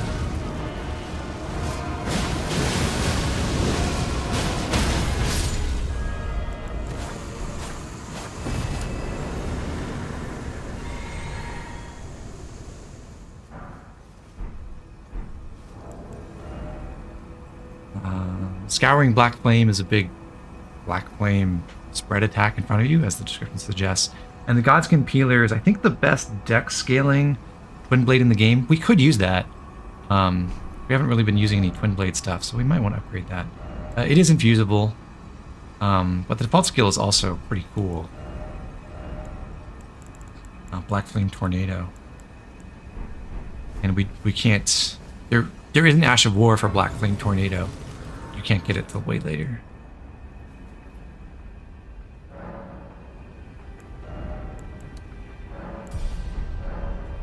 When we rest at this grace, Millicent will be waiting for us.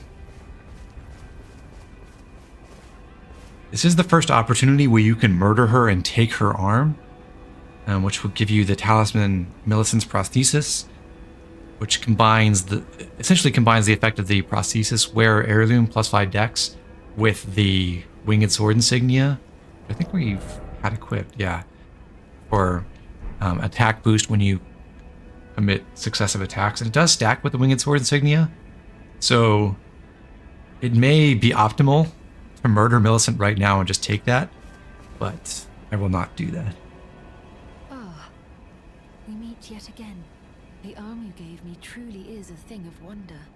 It feels just like my own. Even handling a sword. Perhaps it is foolish to say this to you of all people, but I am sure of my skill with the sword. Thus, I would have you call upon me in battle again, should you ever have the need. I would have you call upon me in battle. It is the only way that I can express my thanks.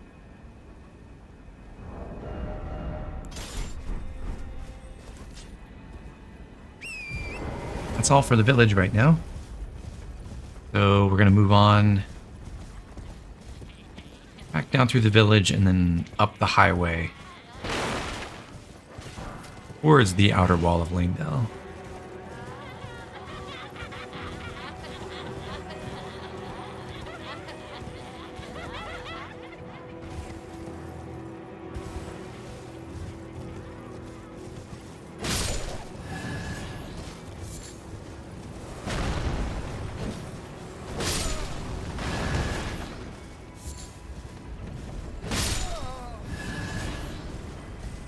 Oot. Herba.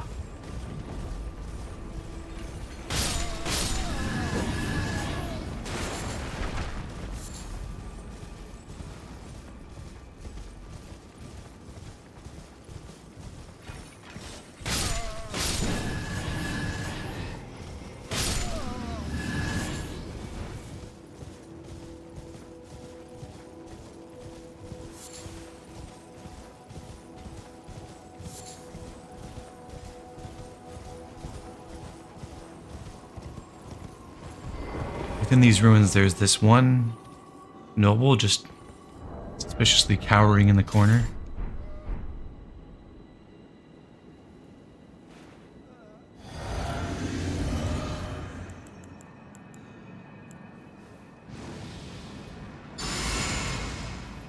challenge runners murder Alexander at the start of every run. It's so sad. Feel for Alex every time. This is another mimic. This time it's a Lion Guardian. It's quite scary.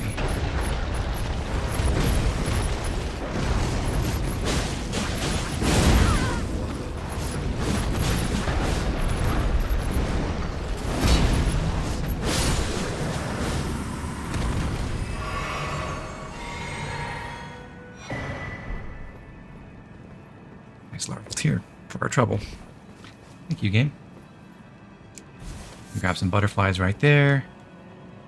And say hi to this one lone Erdtree Guardian sitting up here watching his tree. That's my way of saying hi.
We just circled back towards those same ruins, and just a little bit farther down the trail. And if we check between these ruined catapults, yep, there's an item.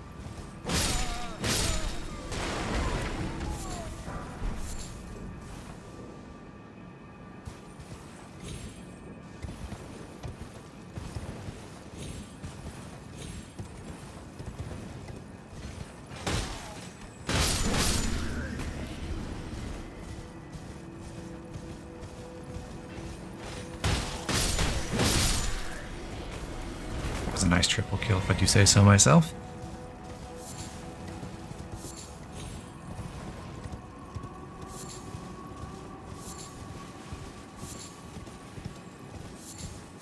I want to go down that way, southwest, following the wall, but the drop is a little too steep. It will kill me to drop off that side, so I'm going to drop over here and circle around.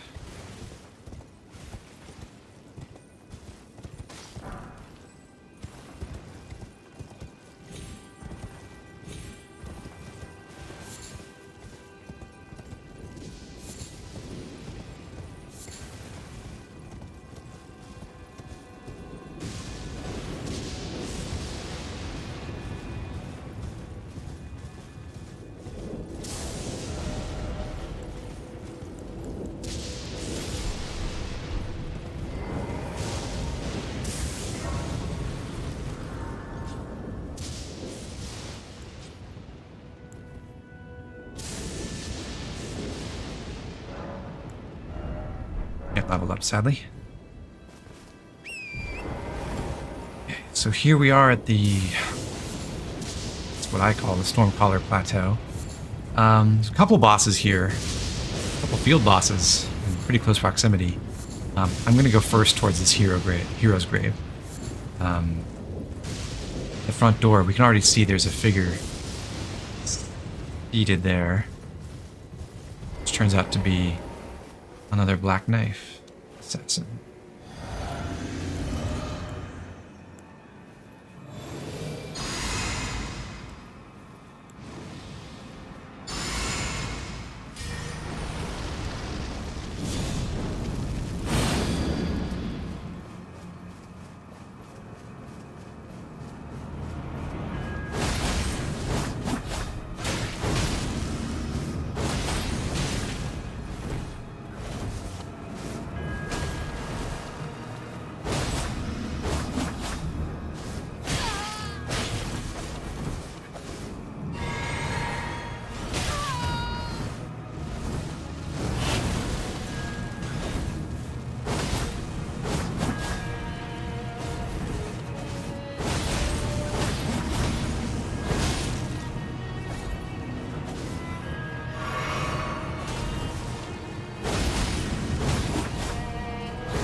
Far from the cleanest fight I've ever had, but it worked.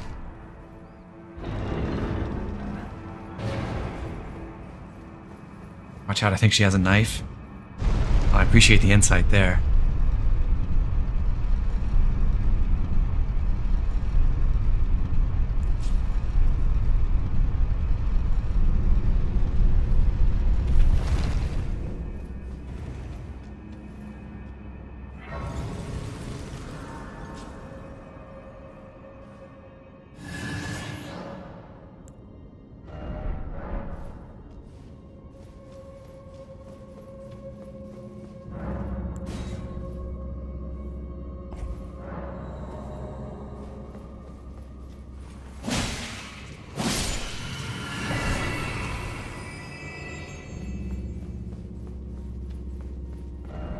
Shadow bathed in the light and knows weakness. We already knew that because we paid for that note that tells us that we have to lure the shades in this dungeon into Rosas' light.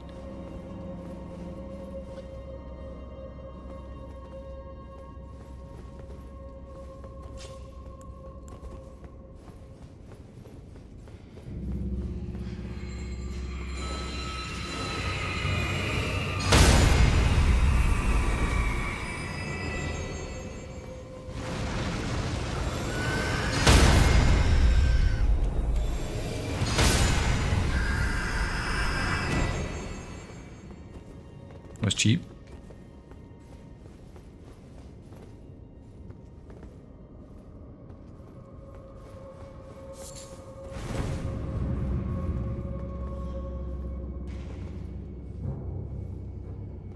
You know, I think it'd be fun if the Sentry's Torch also revealed the shades here.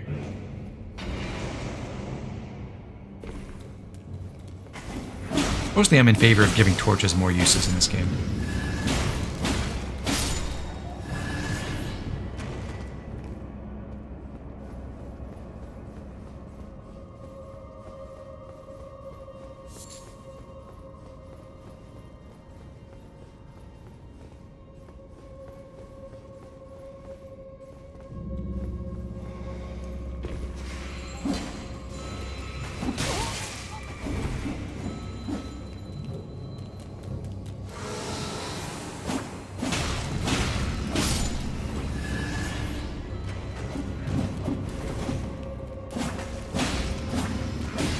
That missed.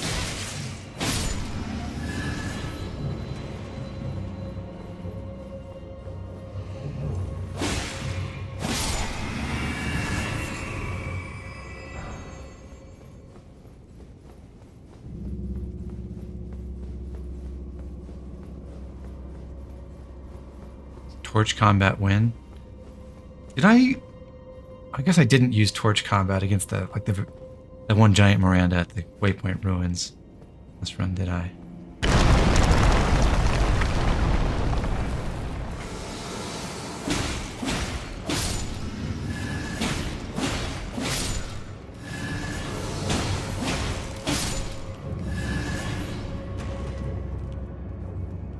Here. Come on. Come get me.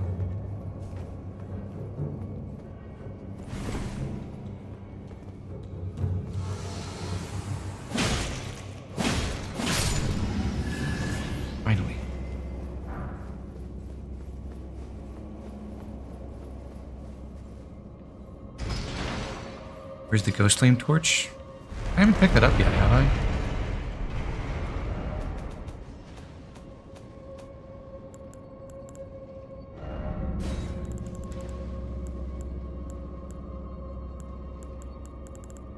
Where am I? Oh, it's a...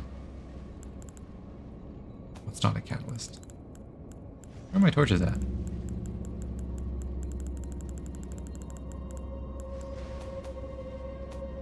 Oh, it is...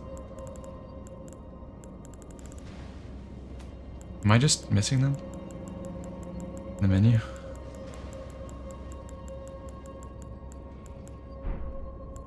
Huh. I guess it's with shields. Oh, I do have the Ghost Flame Torch. Okay. Can't use it though.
Ooh, upgraded talisman.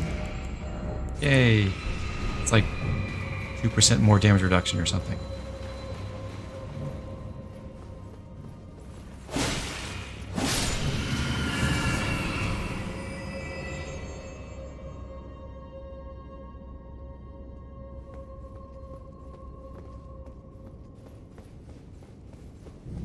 This brings us back to the room where the floor crumbled beneath us.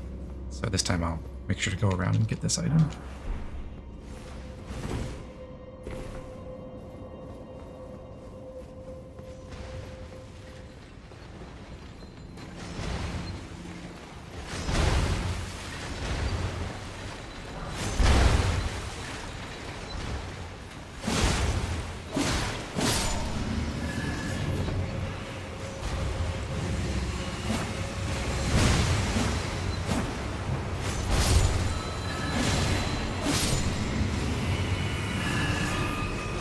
Did I just hear an enemy getting killed by one of the guillotines? Ow.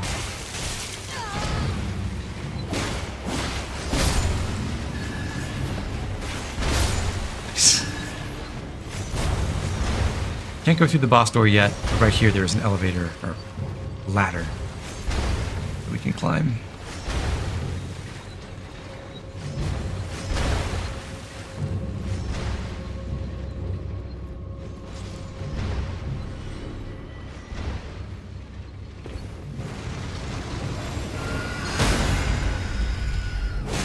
I don't have to use heal twice. I can also just, you know, attack with my weapon after the first stun.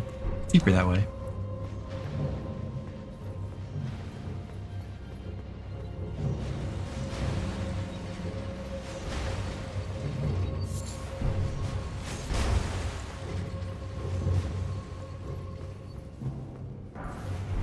We got one more shadow enemy to fight, this duelist, and he's a real pain.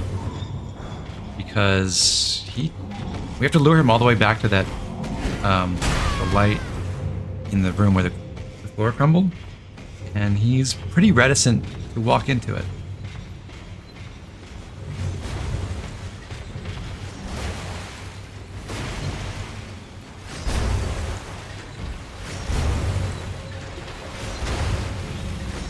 Ow. Got blocked.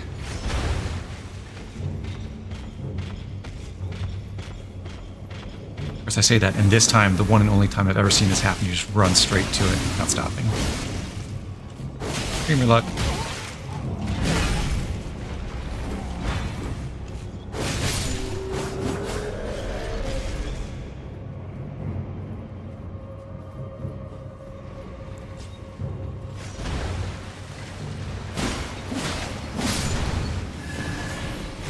Now with my Serpent God sword, I can run around and kill all these enemies if I want for free healing.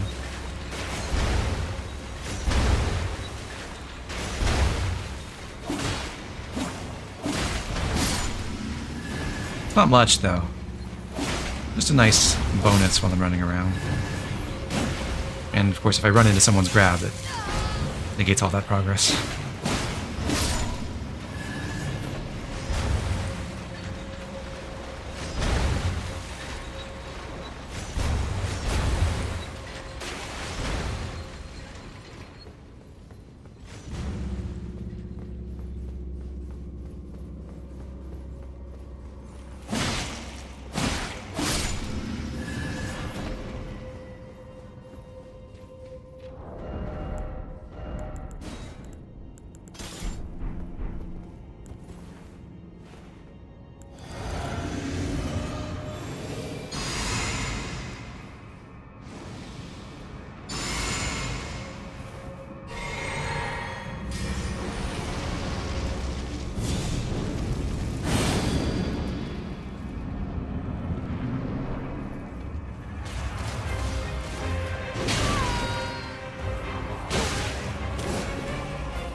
I'm really looking forward to getting my hands on the Zemor Curve Sword when that's finally available.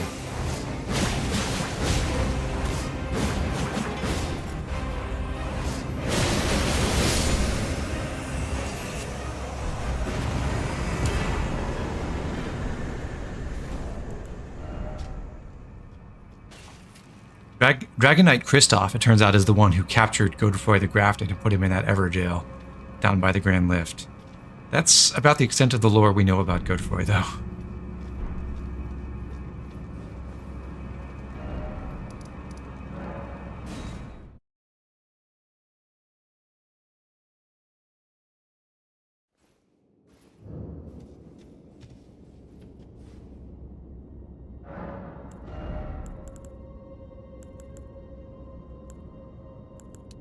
More vigor. With Godric's Great Rune, that means we now have 1704 HP. Pretty good.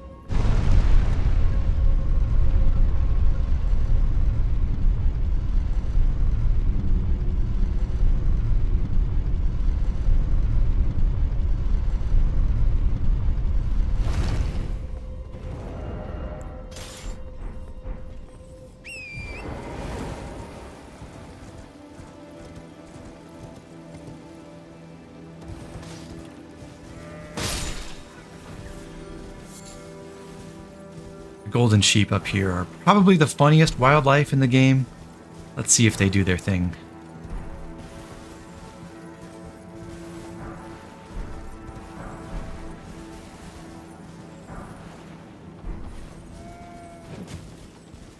Oh, yep. Lightning roll out.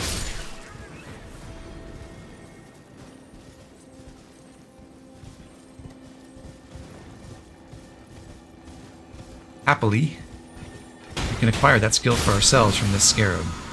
Ash of War Lightning Ram. It's not very practical, but it is amusing.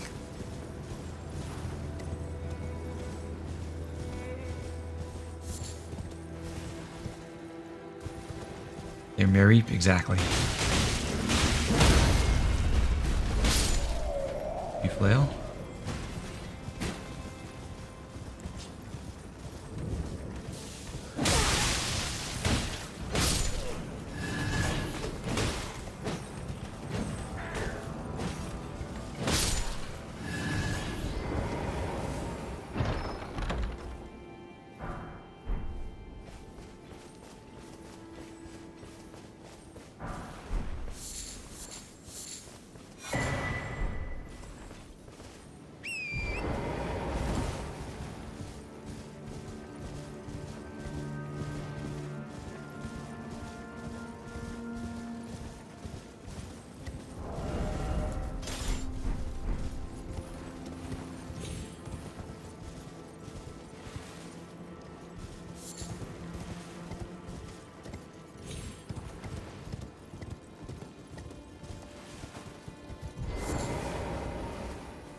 Routing of the Ancient Dragons. Godwyn the Golden fought to the last, earning the friendship of dread Fortisax. Well, isn't that something?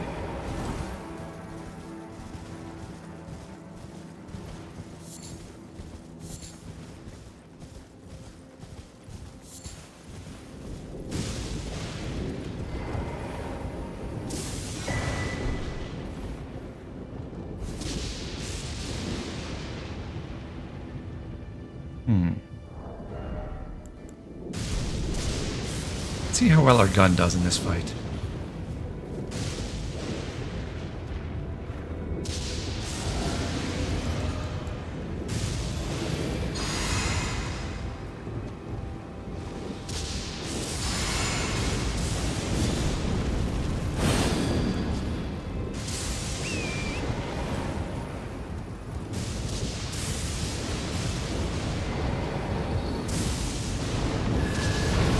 Dragon inbound. Ooh, that's some pretty nice damage.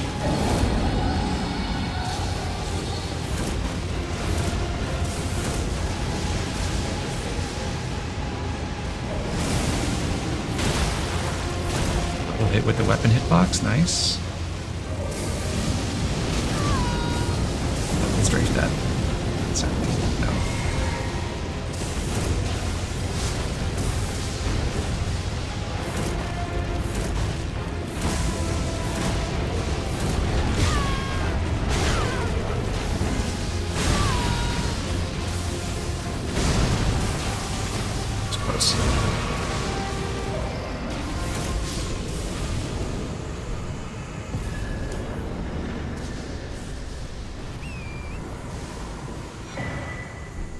All right, that was honestly a lot better than I expected. Stormblade is pretty good.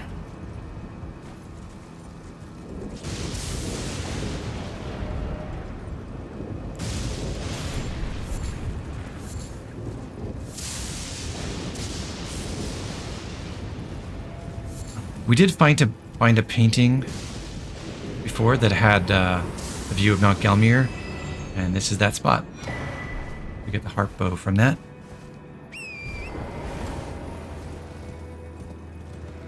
Now if I head this way towards the wall, I'll be able to find a path down from the plateau.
All right, and so now that we've cleared this plateau area and everything along the wall, we have in fact done, I believe, everything there is to do in Altus Plateau.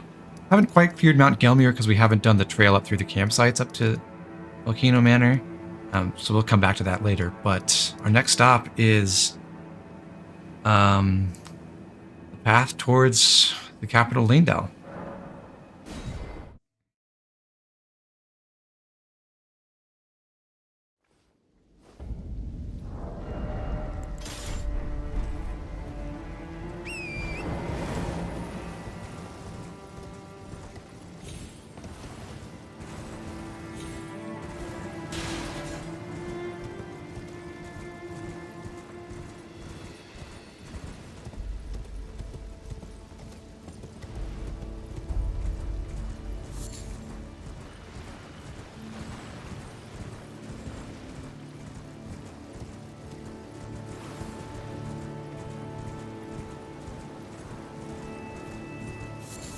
We approached the minor Erd tree here in the capital outskirts when we fought the Deathbird up in the graveyard area, but we didn't. And there was even a basin with a crystal tear in it up there, but we didn't actually approach the base of the tree. This spot can be a little bit tricky because all of these commoners and the Omen can inflict Deathblight.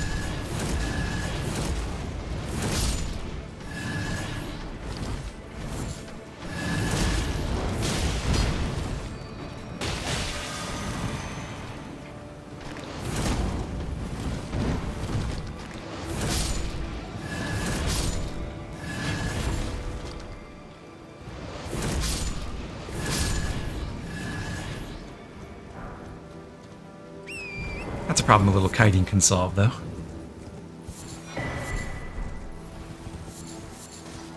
Wiggy Cracked Tear is a funny item. It's a sacrificial twig in physic form. You can drink that, and then if you die while it's active, you won't lose your runes. So if there's a boss you keep fighting and it kills you fast, and you're really struggling, I guess you can switch to that and not have to worry about picking up your runes again.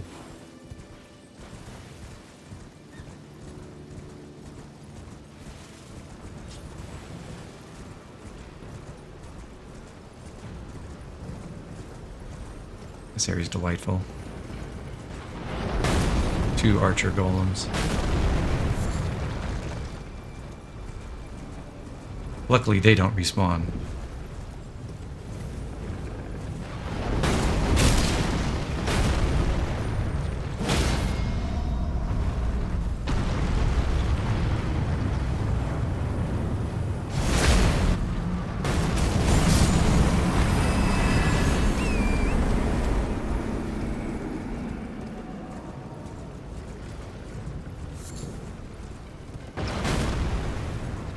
believe I touched that.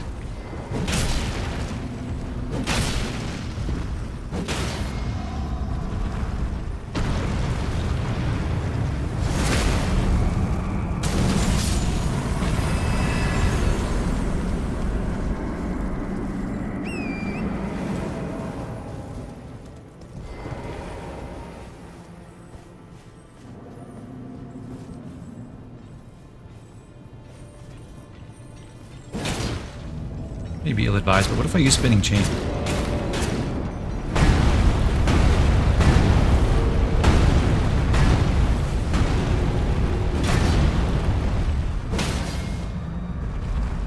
It worked out, kind of.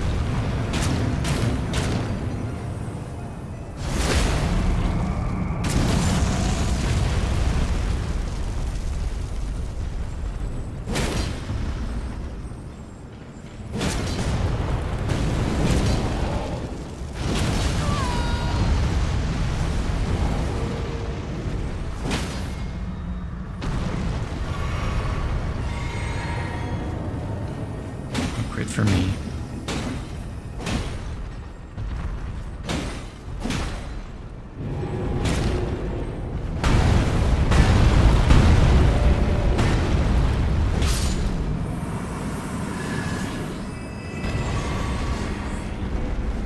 You get a Golem's Halberd, though.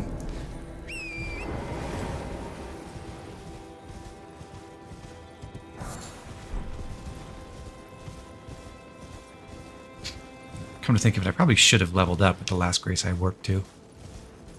Well, just don't die in this fight, I guess.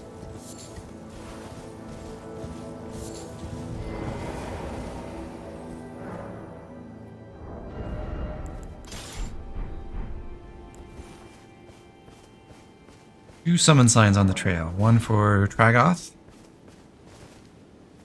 and one other for Millicent.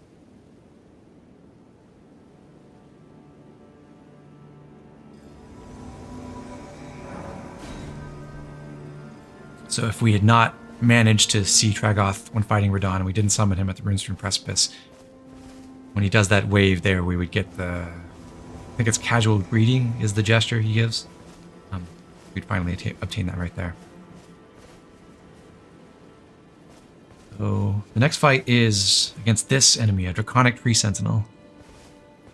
And we'll see how well our friends can help us with this. Could get crazy, or it could go really easily.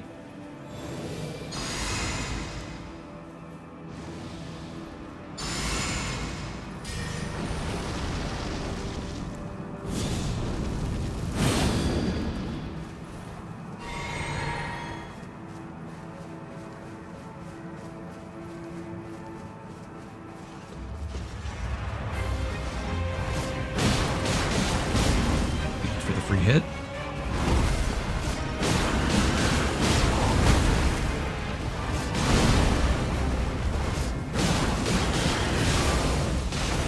Speed proc.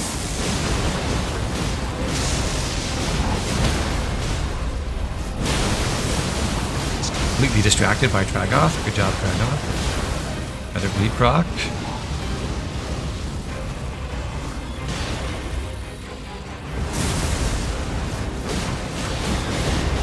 Millicent goes for the waterfowl. That doesn't quite kill. Nice work, friends. That was not bad at all.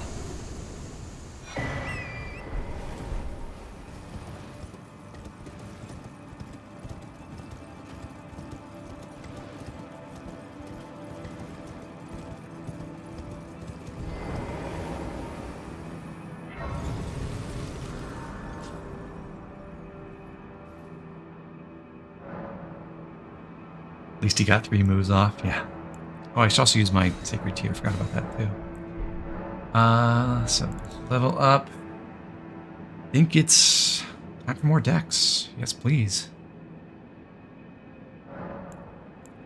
Yeah, let's go with that. Well,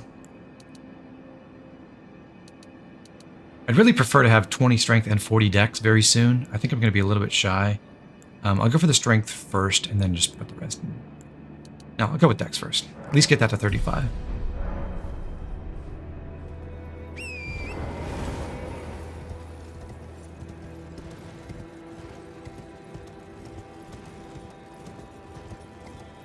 not going into the capital just yet because there is one little area in the outskirts here that we haven't been down to. The statue here gives us a clue. Pointing the way straight down.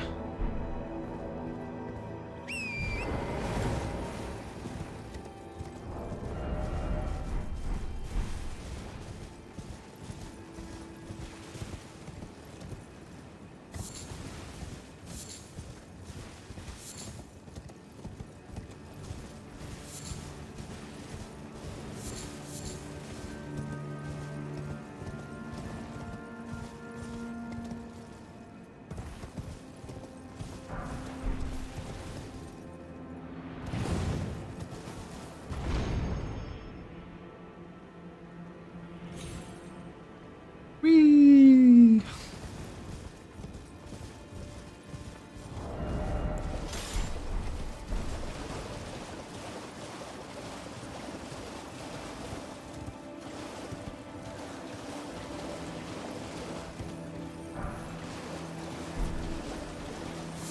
Enjoyed the thumbnail, Nova?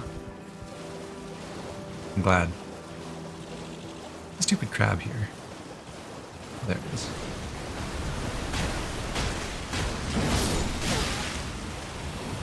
That crab is really funny. It's another deathbite crab like the one on that trail in Liurnia.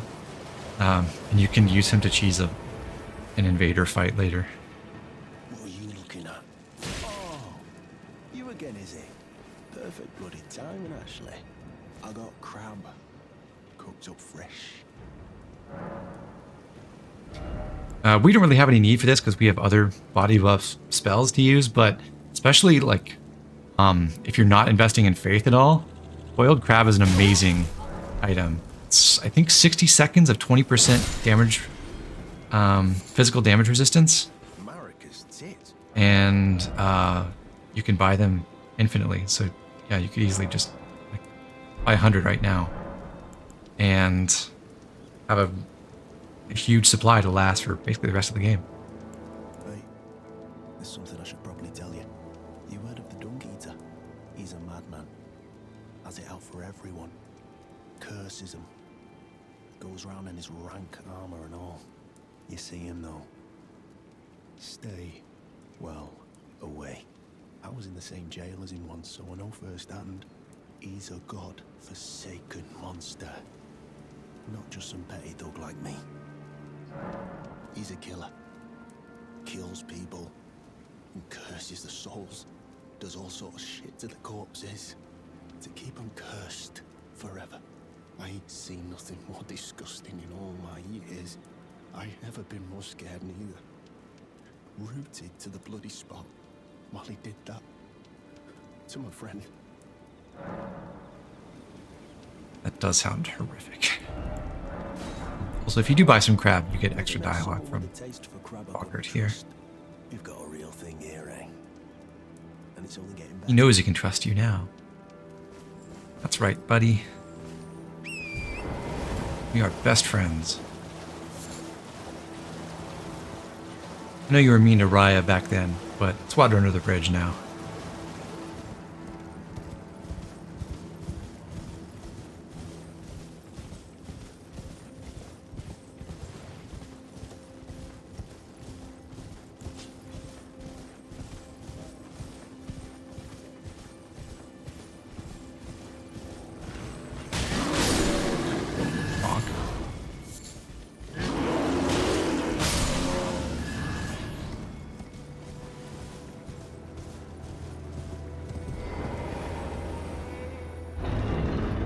From one hero's tomb straight to another, more or less. Hero's grave, I guess they're called.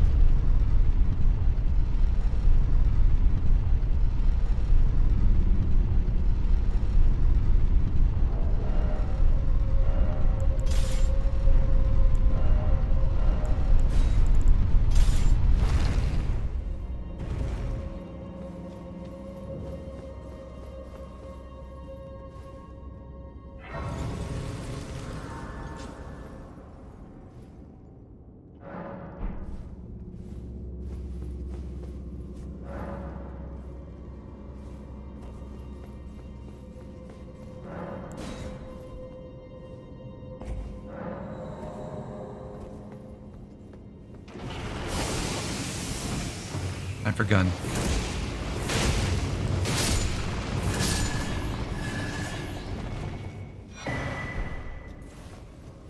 The Golden Epitaph gives you a stronger version of Shared Order.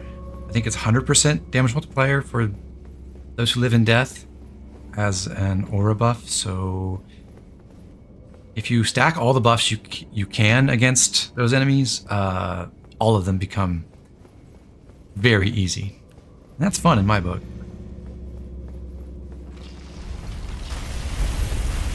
That's Skelly Man. Bye.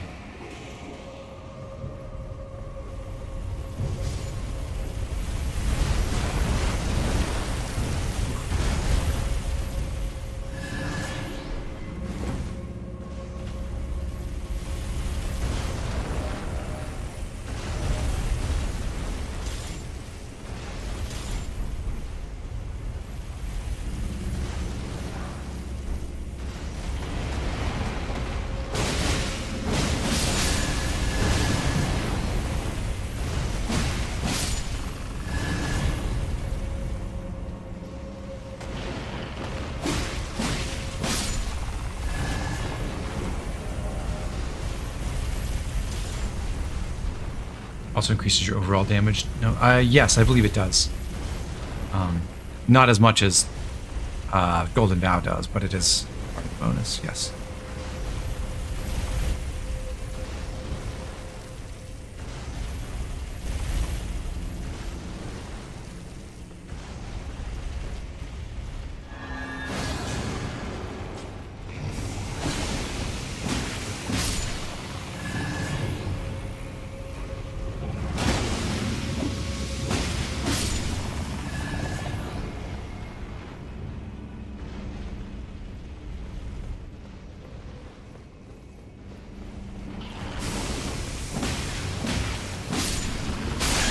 I thought I rolled out of that. What a way to go.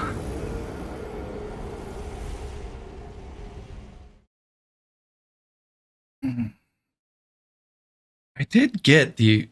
Oh, I don't have the int for the order healing incantation.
So you can cheese this dungeon. If you use Margaret's or Moog's Shackle, you will trigger a pillar that raises one of Rose's lights and destroys the chariots. I'm going to avoid doing that because I think it's more fun to actually do the puzzle. But it is an option, and it will make this dungeon a lot easier.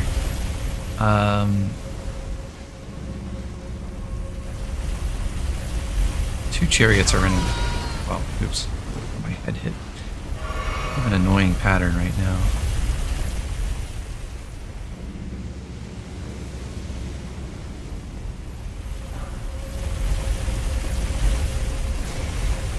I weave between them.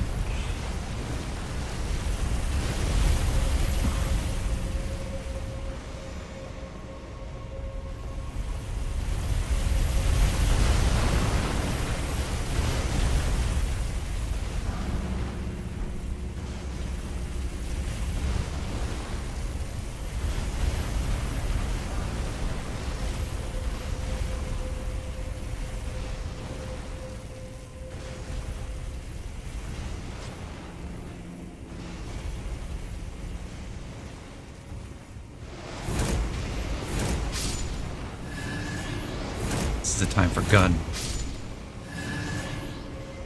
Sure.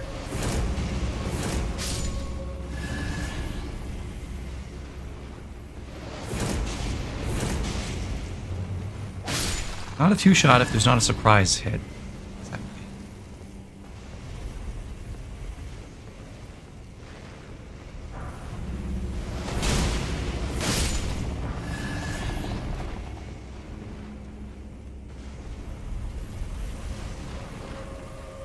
We can take the ladder up, but I think we actually want to stick to this area because there's a lower section that we want to get to.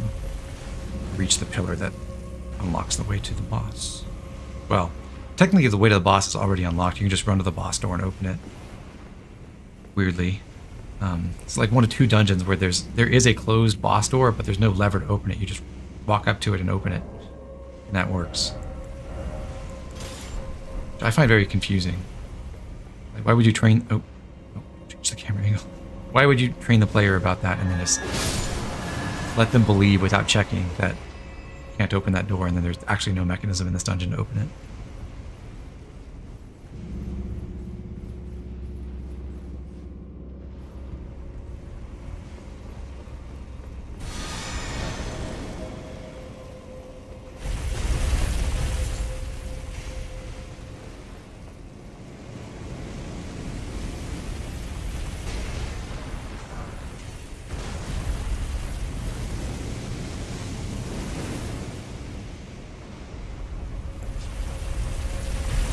Flipping quick step because I don't think there's a way to outrace. Oh, happy this fire.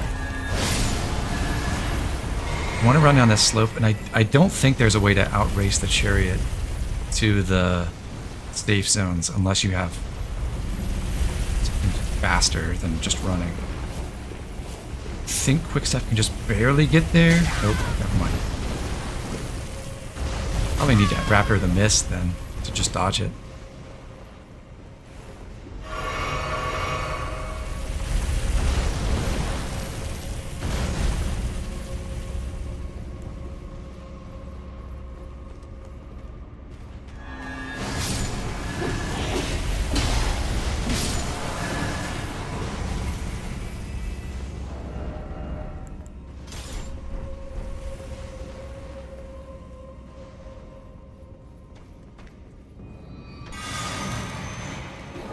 Deathblight Omen.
Gotta hurry through this next hallway because hitting that pillar raises it up and it starts spraying fire down this way.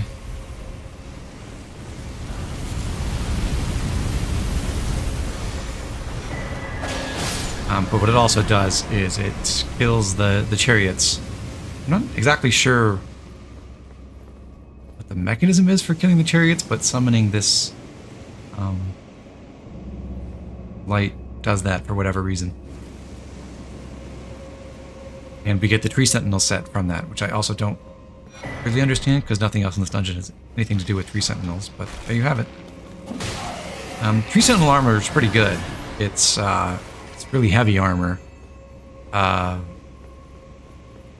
if you want a lot of poise, it's a good option. It looks good too, I think.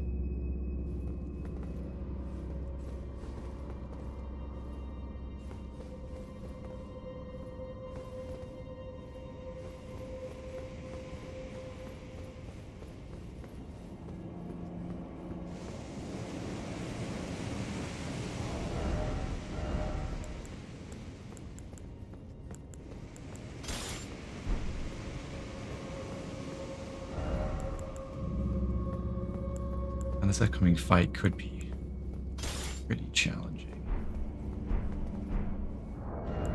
Let's see. Should be able to carry my shield, right? Yep. I think we'll go for parry strats for this one. Although that may not work out.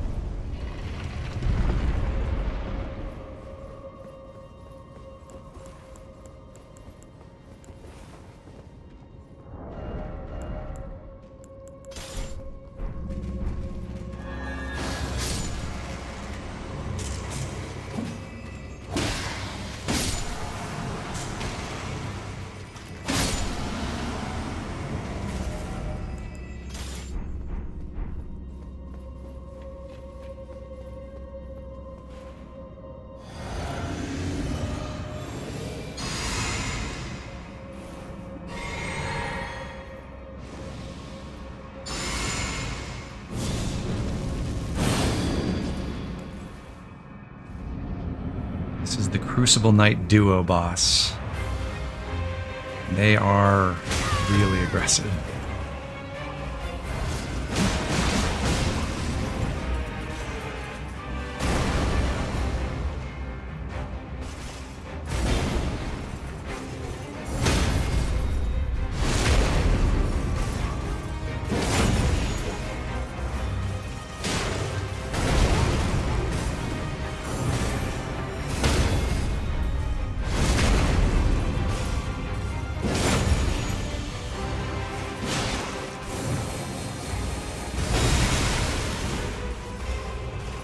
Cordovas' signature move on his greatsword.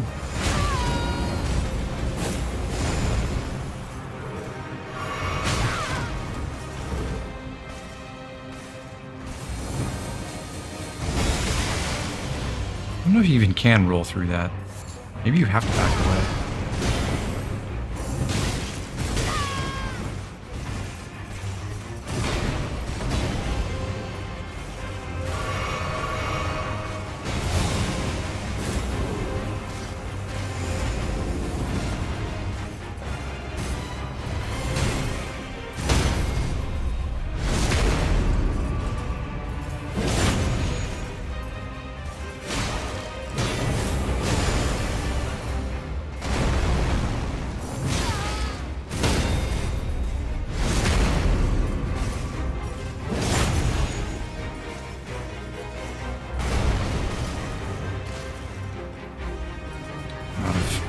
Red flasks already. Lovely.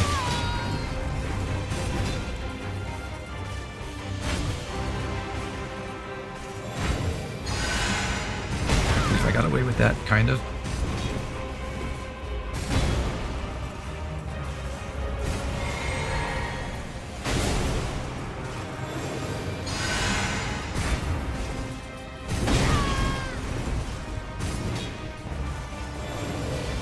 Spear can't hit me with the poke while I'm crouched doing the heal. That's awesome.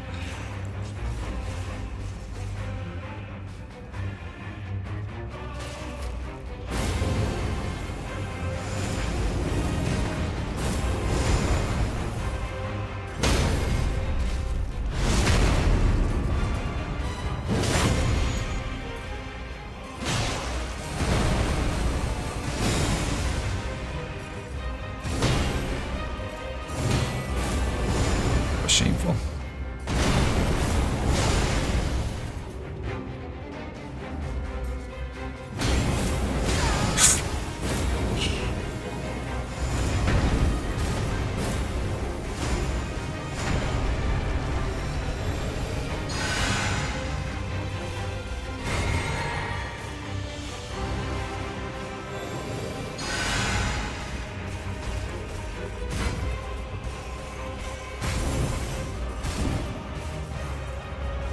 Ordovis.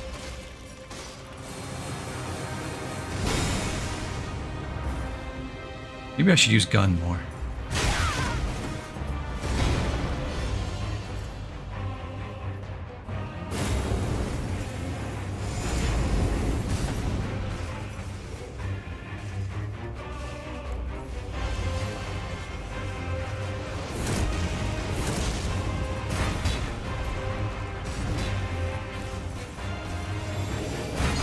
It's so funny.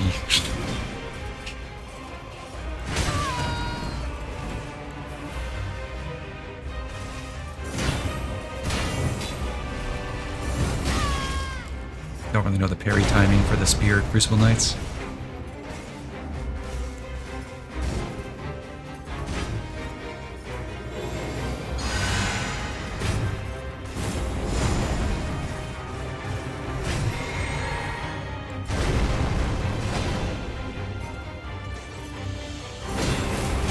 How was that not a parry?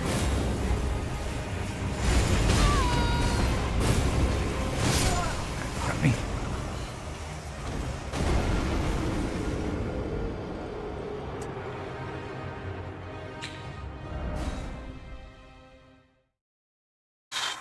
Find it easier to kill the other Crucible Knight first. You're probably right. I might try to focus on that one this time around.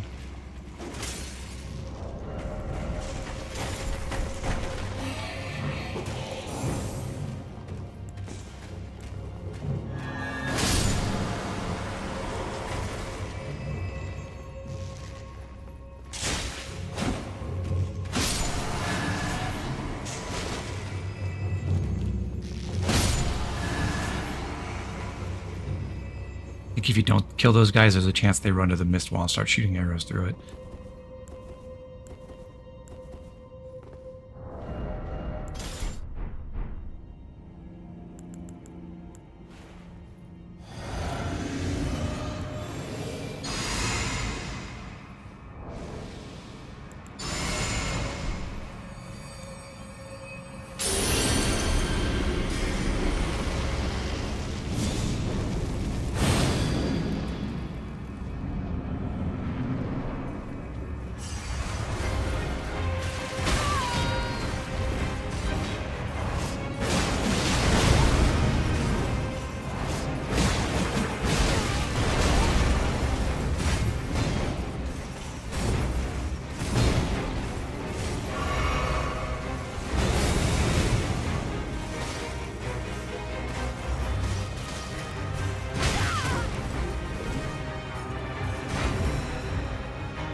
Not what I intended to do there.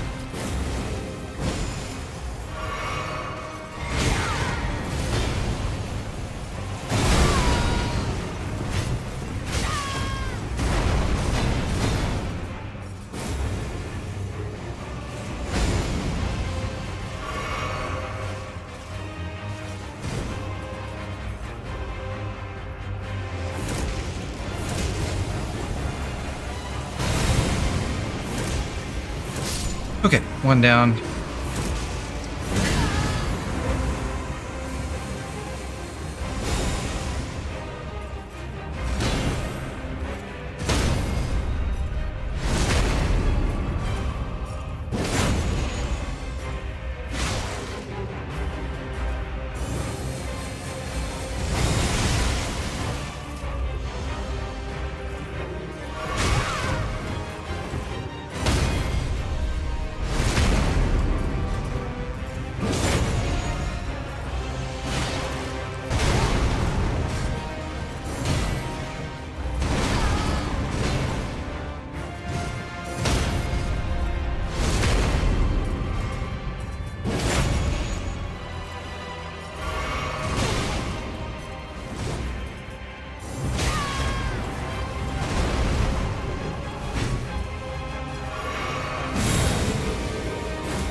So not what I intended to press.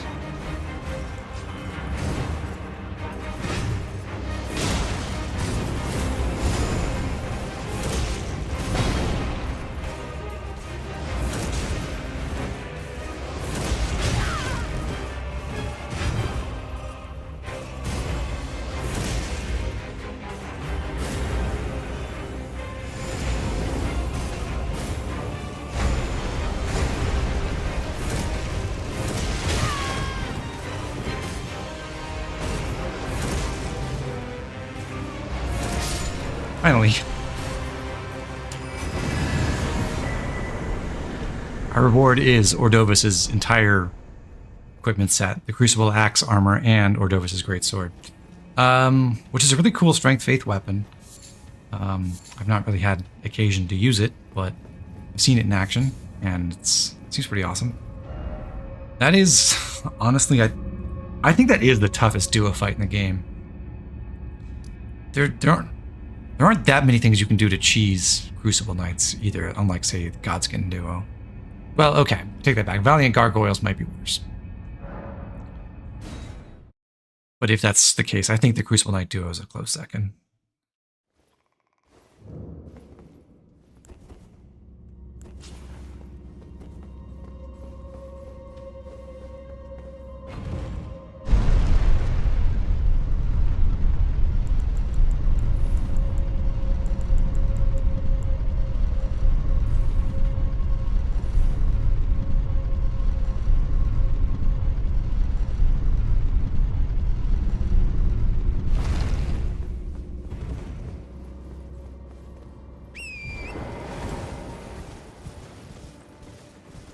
Killed these bears once before, but I'm going to do it again because I want to go pick that statue open. And sadly, the regular bears can't do it.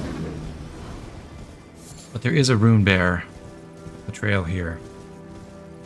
You can break it for me.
Paul says, toughest duo fight in the game is you and the Erd Tree.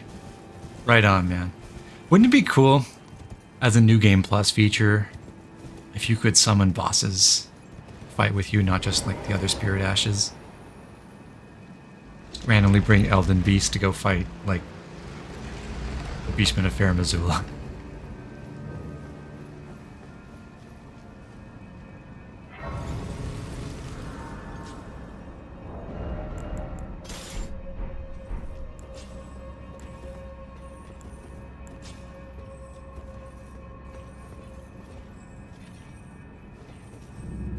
Should level up.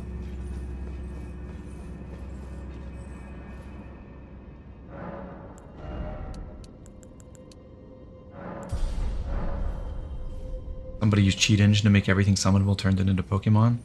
Sounds like a blast.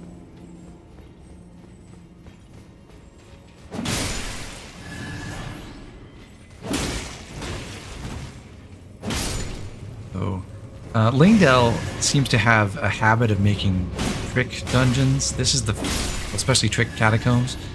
This is the first one, and the gimmick here is, I believe this is the one with all the teleporter chests, right?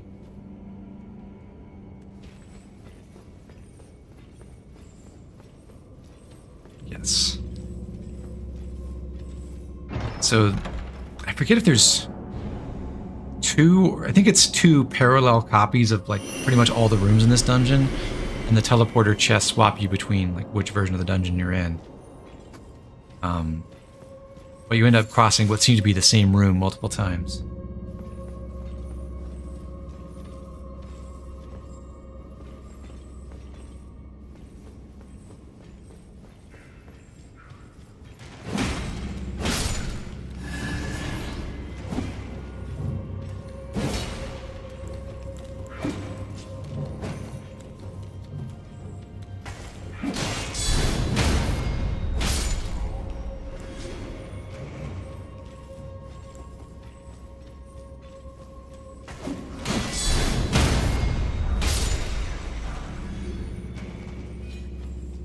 you for the Smithing Stone 5, Mr. Imp.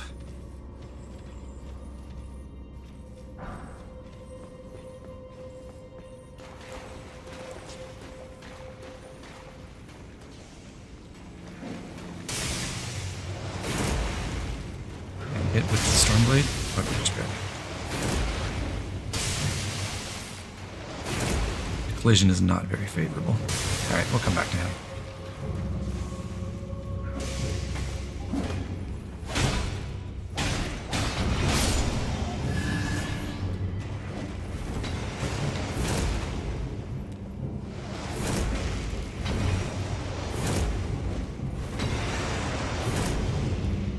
Note to self, Stormblade, no good for shooting up to higher ledges.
Couple of crackpots for our troubles. That's nice.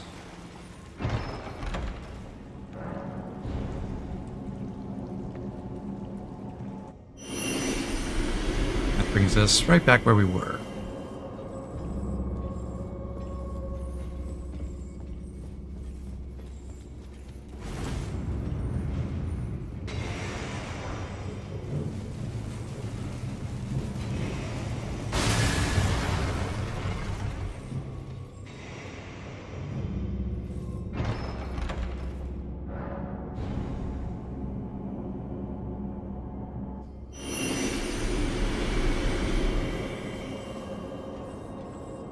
We've just appeared at what seems to be the higher ledge, like where that imp throwing the magic pots was, but it isn't, because the imp we just killed was at full health. I believe that's just another teleporter, which we don't need.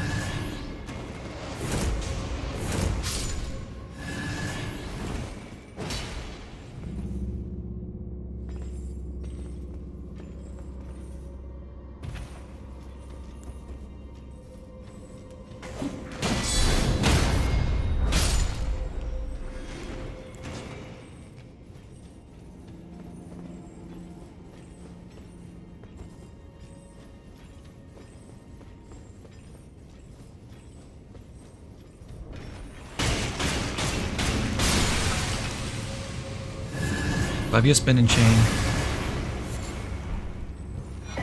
Genuinely, like, the efficacy of flails has been a real revelation for me in this run. I wrote them off completely when I tried them before, and yes, the R2s suck, but they have a lot of other really nice qualities.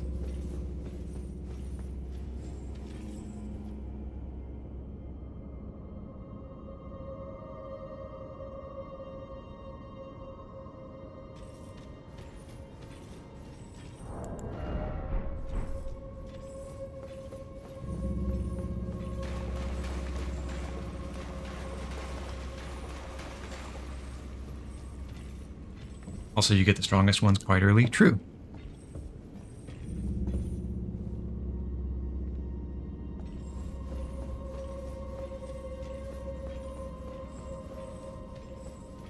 So last time we took the chest, we opened the chest down here, it teleported up to the upper ledge, in the copy realm. Taking that same chest in the alternate realm brings us back to the main one.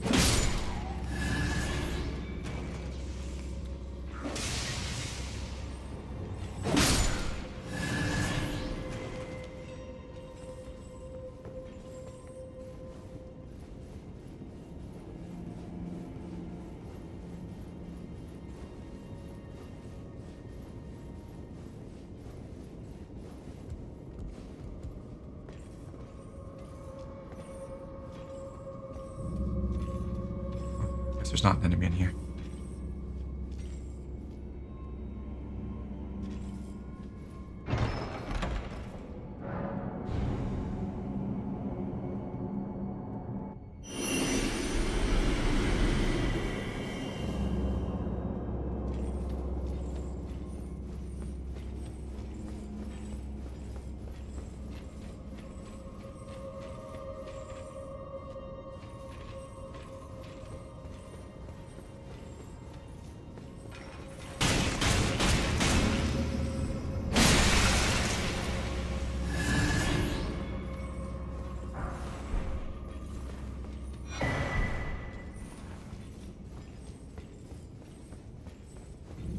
This really is the pot dungeon.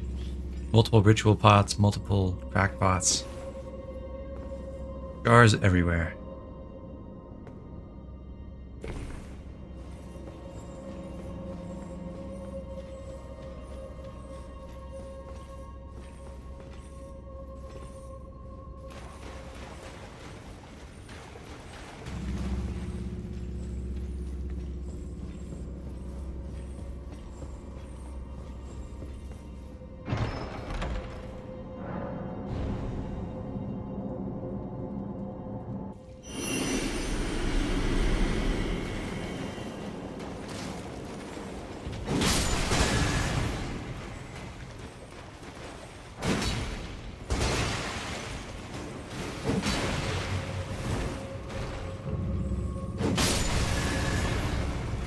Trying to line that up so that I would get those pots far enough away that they wouldn't explode on me. Oh, I didn't want to open that chest actually.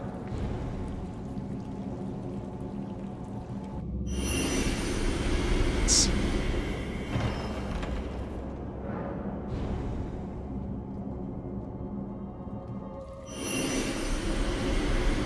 Should be the right room again. The ladder this time.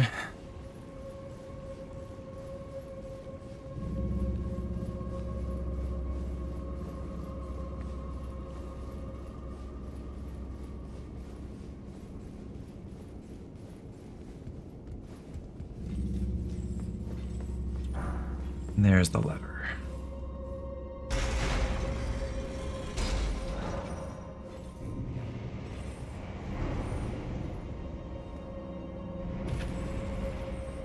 Place feels like a Zelda dungeon. It is one of the most interesting catacombs in the game.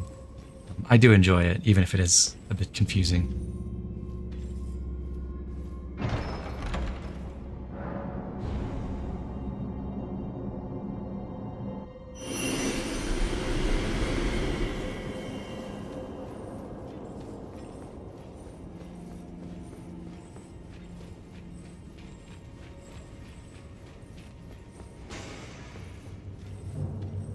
There's the boss door, and we're pretty good on flasks, so I'm just gonna go for it.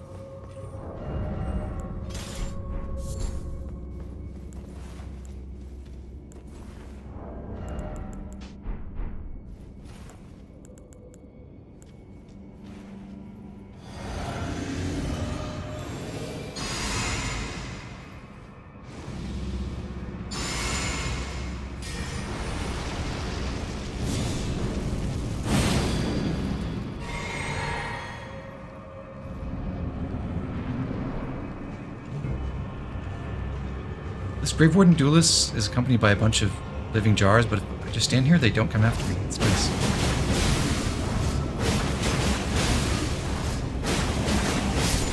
And duelists have, like, no poise, so that makes them very easy. One of my favorite Spirit Ash names in the whole game, the Soul Jars of Fortune. ashes. I think it's a couple of...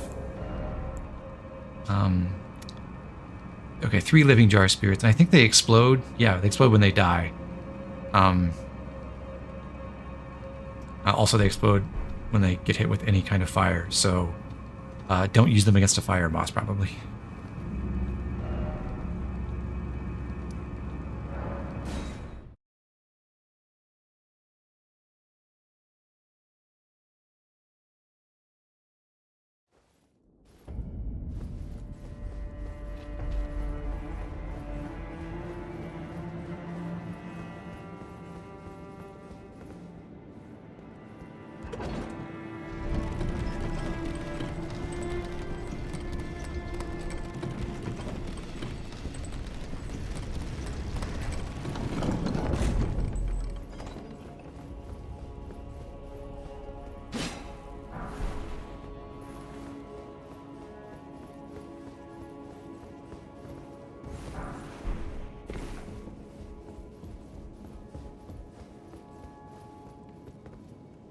There it is. The Erd Tree.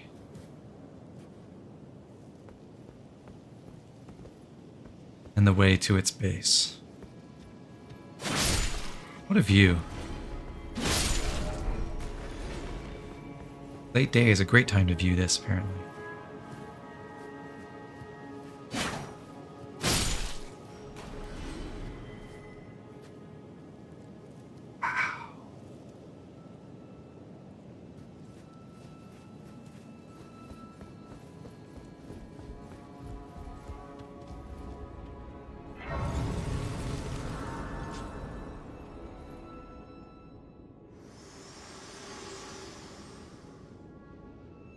My utmost thanks for bringing me to the base of the Erd Tree. Here, I can govern my own movement, and thus, the accord is fulfilled. I shall depart to ascertain the purpose I was given. Farewell. I shall leave Torrent, and the power to turn runes into strength. Here, with you. I wish you luck in realizing your ambition. You have fought long and hard. I have no doubt you will become Elden Lord. May you take the throne.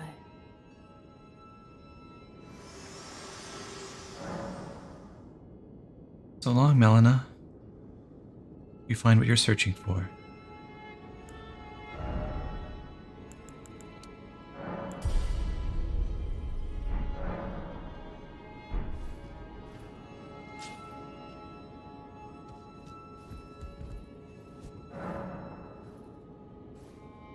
Our friend Bach has appeared. Bach the seamster at your service, my lord. Ready to make adjustments to your garments. My lord, did you see it? The Erd Tree. I did.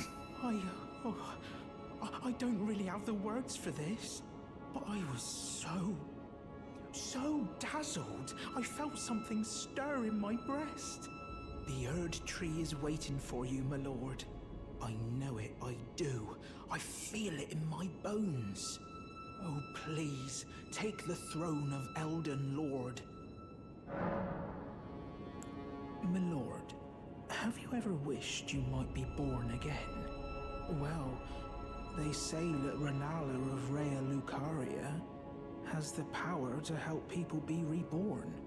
Oh, me? I guess this works as your signpost if you've gotten all the way here. And you haven't cleared the academy yet. And you're wondering, can I have a respec? It would hardly make a difference, I'm afraid.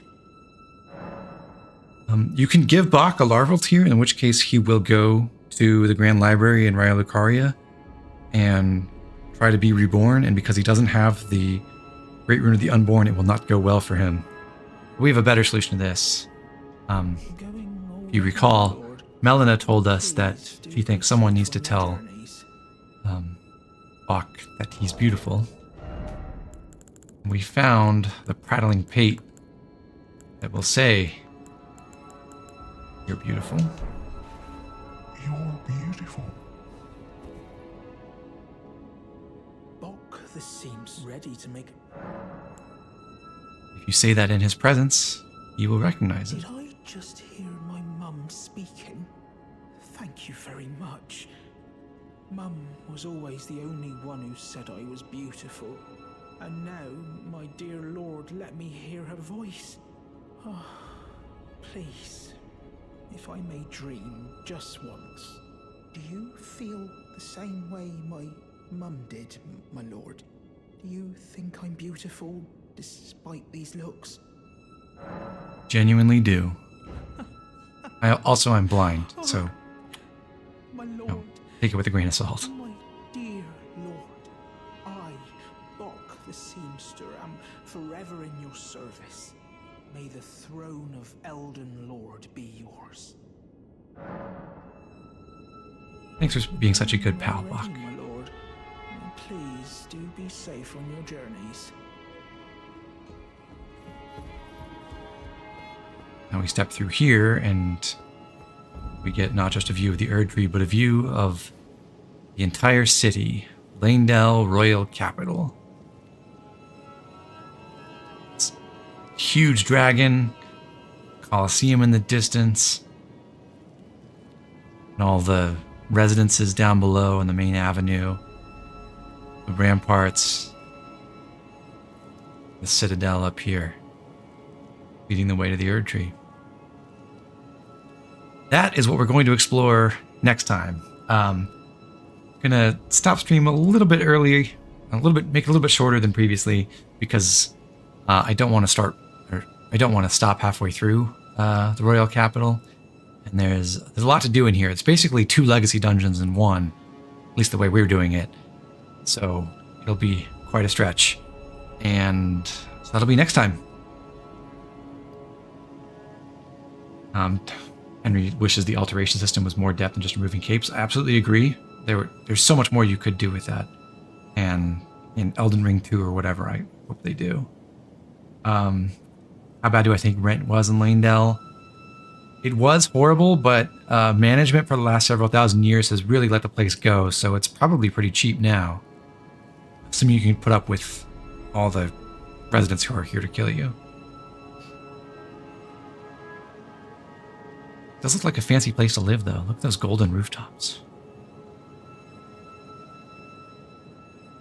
Right.